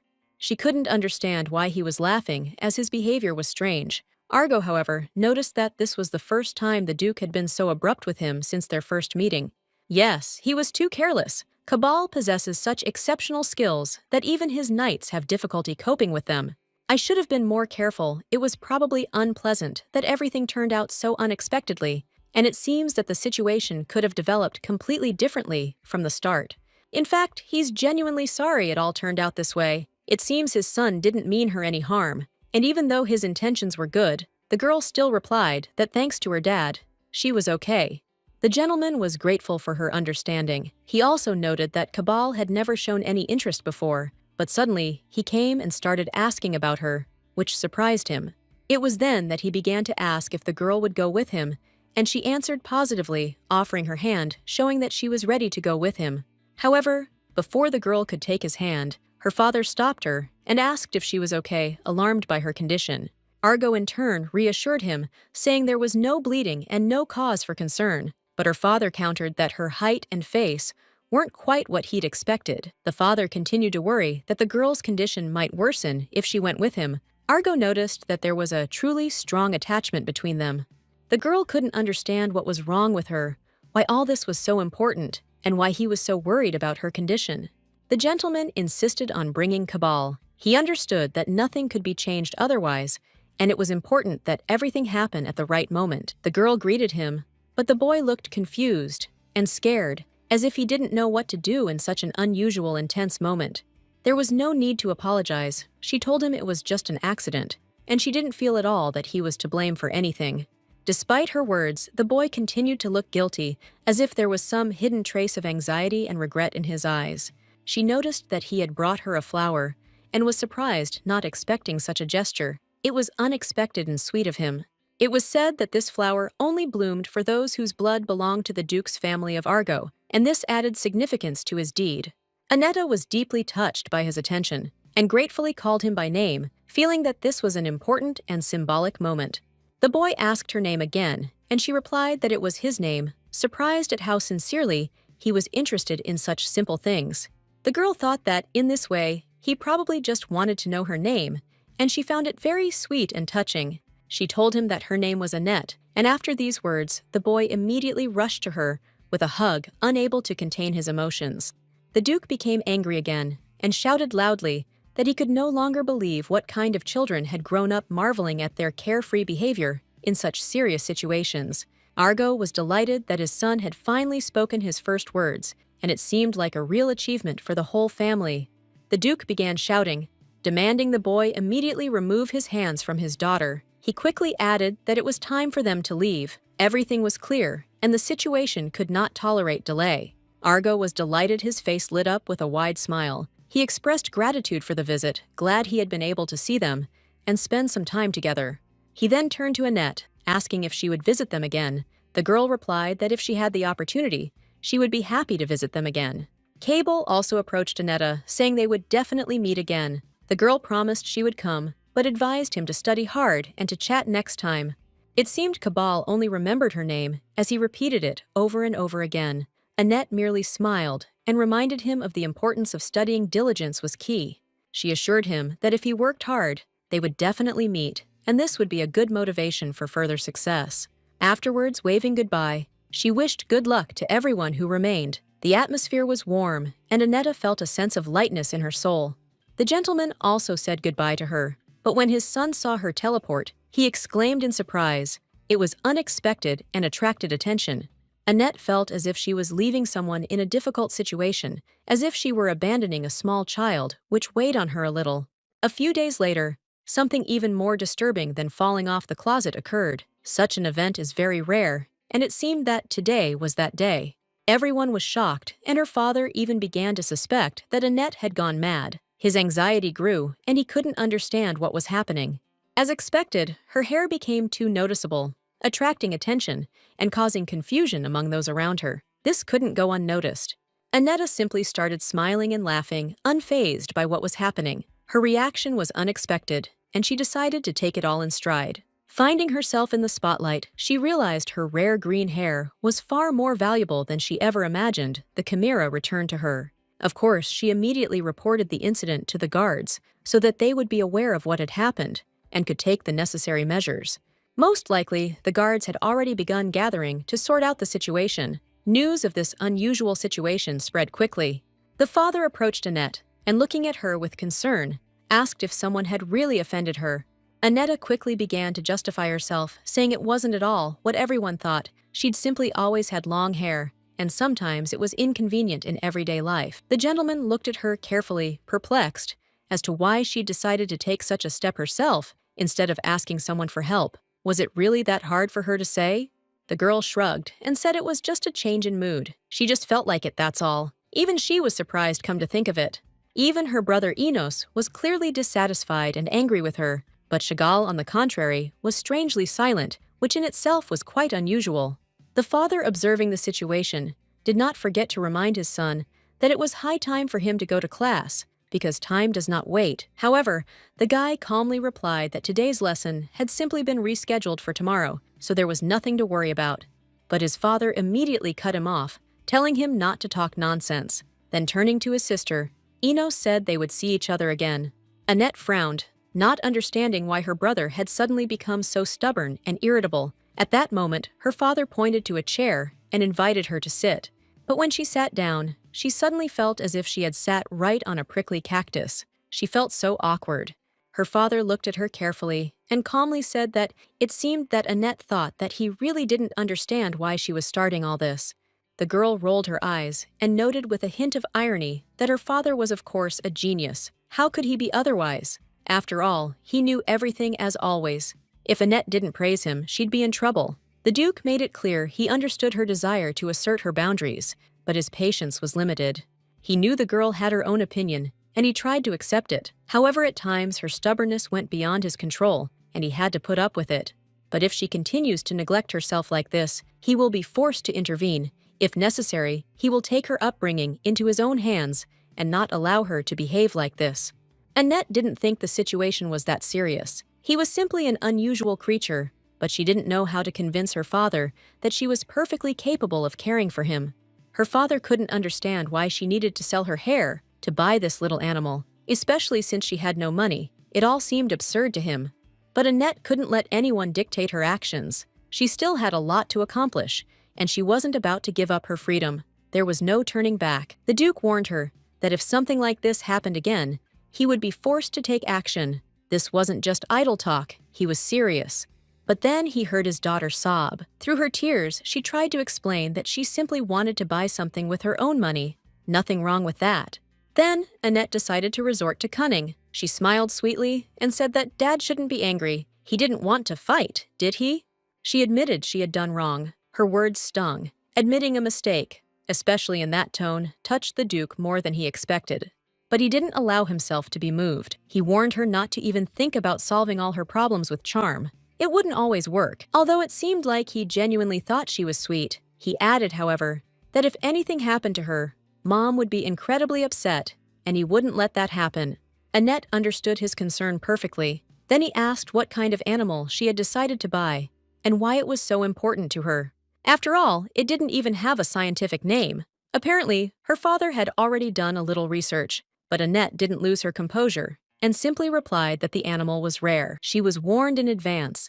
If anyone reported her to the control inspectorate, she would be immediately arrested. This wasn't just a warning, but a real threat that could change her entire life. She was threatened with having her pet taken away from her, and she hoped the fear of loss would make him change his mind. But it seemed he didn't believe it, wasn't afraid, and didn't fall for her trick. Annetta said she felt too sorry for the little animal languishing in the store's cage. It reminded her of her childhood, something important. She lowered her eyes and added that he didn't like animals.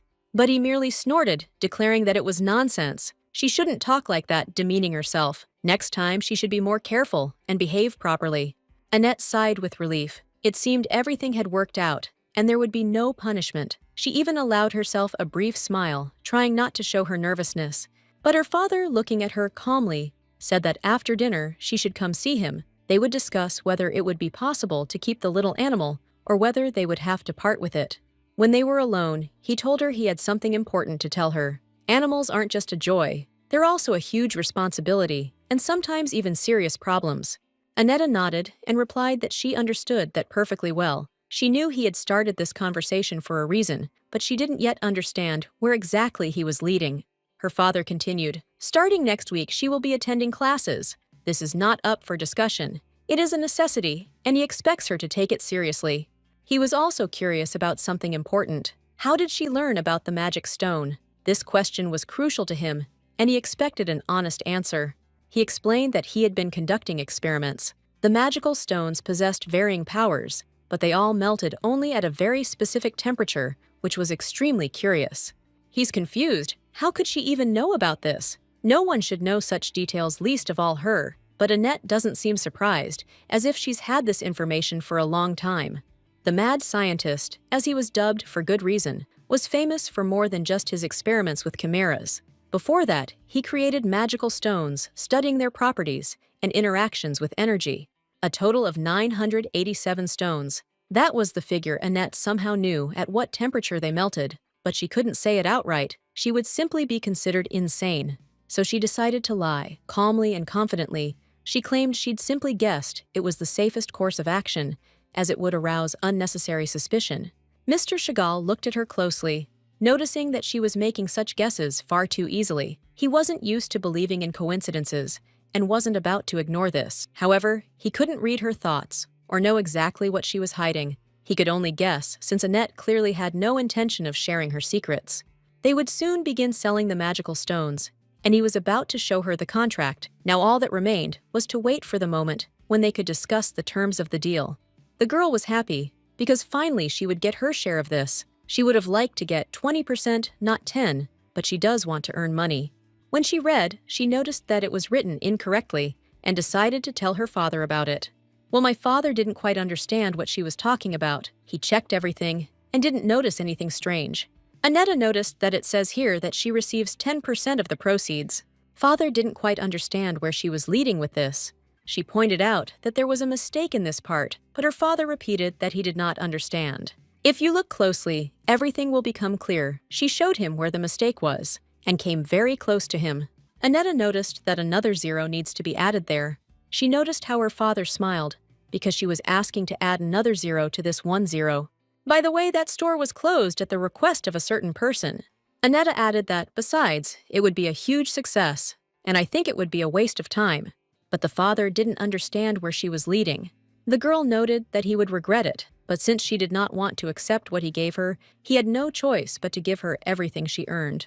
The girl was shocked whether he regretted it or not. This man practically monopolized a large part of the imperial trade. She suggested renegotiating their contract. If anything happens to her, she will transfer her exclusive distribution rights to the Duke's house. The gentleman asked again if he had heard correctly what she was saying about something possibly happening to her. The girl swept that you never know what might happen. But when she tried to finish writing this point, Father said that this would not happen. But the girl thought that it was still just a waste. If she doesn't develop a cure for the Duchess, they will both die. Whether it is successful or not, she will definitely die.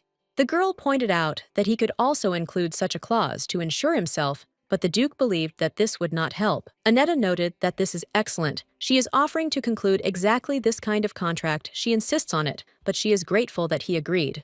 The father agreed, and said he would do his part well. Then the girl asked again. The gentleman confirmed this, and noted, trying to say that looking at her, he felt as if his daughter had truly returned to life. The Duke noted when he thought so. If she had grown up in a safe place, perhaps she would have been like our main character. Now this means that the girl is doing a good job of being a daughter. The Duke said that this was indeed the case, and would in any case try the snacks he had bought for her. Come to think of it, she had a lot of work to do, so she'd take a trip to space later. The father tried to say something else, but she simply said goodbye to him. He was surprised he didn't understand what it was. The girl didn't understand what she had just done because she said that she had a lot of things to do and didn't understand who would believe that. This is very stupid. She should not forget that she was accepted only for the contract. At some point, she really began to believe that they were a real family. She's just a girl playing the role of his daughter. That's the best way to think of it. Then the little animal approached her. Annetta was delighted. She was quite tame when it came to hitting. There is no need to be sad without a reason. Everything is as it should be. She is not a real daughter, but just someone who does her job well. Everything is going according to plan. Now when the synthetic mana-stones are discovered, she will receive an invitation. The most influential scientist of the Empire will be recognized as the Scientist of the Year, and the association invites other scientists, the Imperial Association of Scientists, and shares knowledge with them. They call them conferences, but I actually wanted it to be a ball, a floor ball, like in the fall, when some crazy guy with synthetic mana-stones was chosen to name the academic year. In 2 weeks, the mad scientists will probably complete their development, and despite the fact that the autumn banquet will take place in 2 months, she will present her development in 2 weeks. They will still see how time runs out before their eyes. She decided to think about it, since it didn't have a name yet. Even if she left, she hoped that the chimera would live well. She decided to name him Chess, and then he wagged his tail. She gave him such a name so that she could pass any path with ease. And then she noticed something strange, they said, that the chimera had some kind of mysterious power. But she wasn't sure it was true. Then she heard someone calling her and turned around. It was her brother, who told her to come with him to eat some goodies. But the girl said that she had already eaten, and she thought they didn't see it. My brother noticed that someone had accidentally said that he didn't want the animal cookies from the capital's most famous bakery, which were sold in a limited edition of only 20 pieces, and asked him to throw them away. He continued talking, but the girl did not understand what all this verbosity was about. She wondered if she would say that, and he would probably think she was sick, so she said that she agreed she liked warm milk with lots of honey. The brother said that if this is the case, then he will prepare it right now. She can come to her room in about 10 minutes, and the girl said that she understood him. She is going crazy if it seems cute to her. She should have said that she bought them simply because she wanted to eat. It seems she fell in love with this family. Hearing such things makes her happy. Moreover, she cannot simply stand aside. She must find someone who can figure out the cure for the Duchess. She will find them inventing no matter how long it takes. Again, she acts on her own. The Duke may be angry about this. The girl understood that if she asked Chagall Aubrey for help, she knew for sure that he would help her. But this was not certain. If he asks her how she knows this, she will have nothing to answer. If someone fell victim to the witch's curse, the coming days would only bring more. She wondered if she should tell the man developing the cure that she wanted him to take it. She's at home, so all she has to do is tell the Duke that they helped her before. Then she realized that it was probably time for her to go, because he was probably waiting for her back. She was also wondering how much longer she had to wait. But then the doors opened, and she didn't understand what had happened. The door was opened by her father, who looked at her strangely. Annette didn't quite understand what was happening, and then the Duke started saying something. He said he needed to tell her something. He remembered the butler saying he rated his sentence 5 out of 10 for someone who was adopted to fill the role of another person. I hear such unpleasant things. The words that she is simply a replacement for his daughter are like salt in the wound. Miss is trying to solve everything on her own, just like the Duke in his youth. If Pedro weren't so annoying and talkative, he wouldn't have worried so much.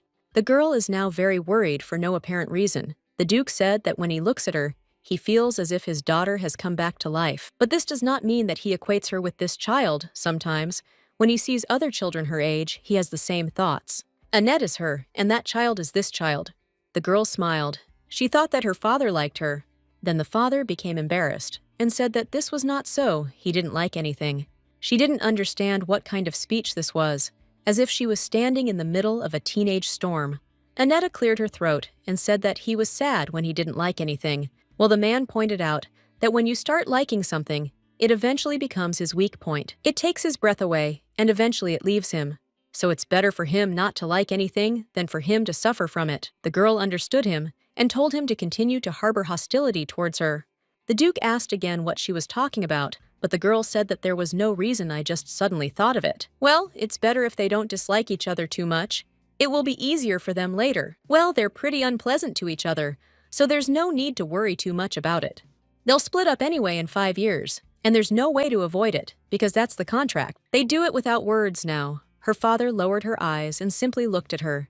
He's a cold-blooded man. If she stabs him with a knife, he probably won't even bleed. If there really are blue bloods among the aristocrats, then he will definitely be one of them. The girl said that she had to do everything so that she could sit down for her father, who adopted her, and she asks for forgiveness for causing unnecessary concern. She said she would go in first, and then the Duke looked strange.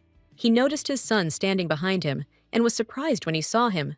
The boy turned to his father and pointed out that his father had just discriminated against his adopted child. No matter how much he dislikes her, he brought her here himself, so he doesn't understand how his father could do such a thing. The Duke started to say that that wasn't really the issue, but the girl said that they'd better put that aside. He also asked what he meant when he said that he would soon divorce this child. He realized his son had heard everything and was upset. He'd forgotten to mention the 5-year contract. His father told him he didn't need to worry about it. But the guy shouted that he was worried he went to eat snacks with this kid. Father started saying that he was talking about those snacks that someone was going to throw out. The girl heard all this and understood that it was quite natural to feel uncomfortable going out early in the morning to buy them herself. It was quite funny that they were both upset. But they can speak out of an acute sense of guilt. She shouted at them that everything is fine. She will eat any food regardless of whether it is picked up or thrown away. It's all because there were many cases in the shelter when she remained hungry for several days.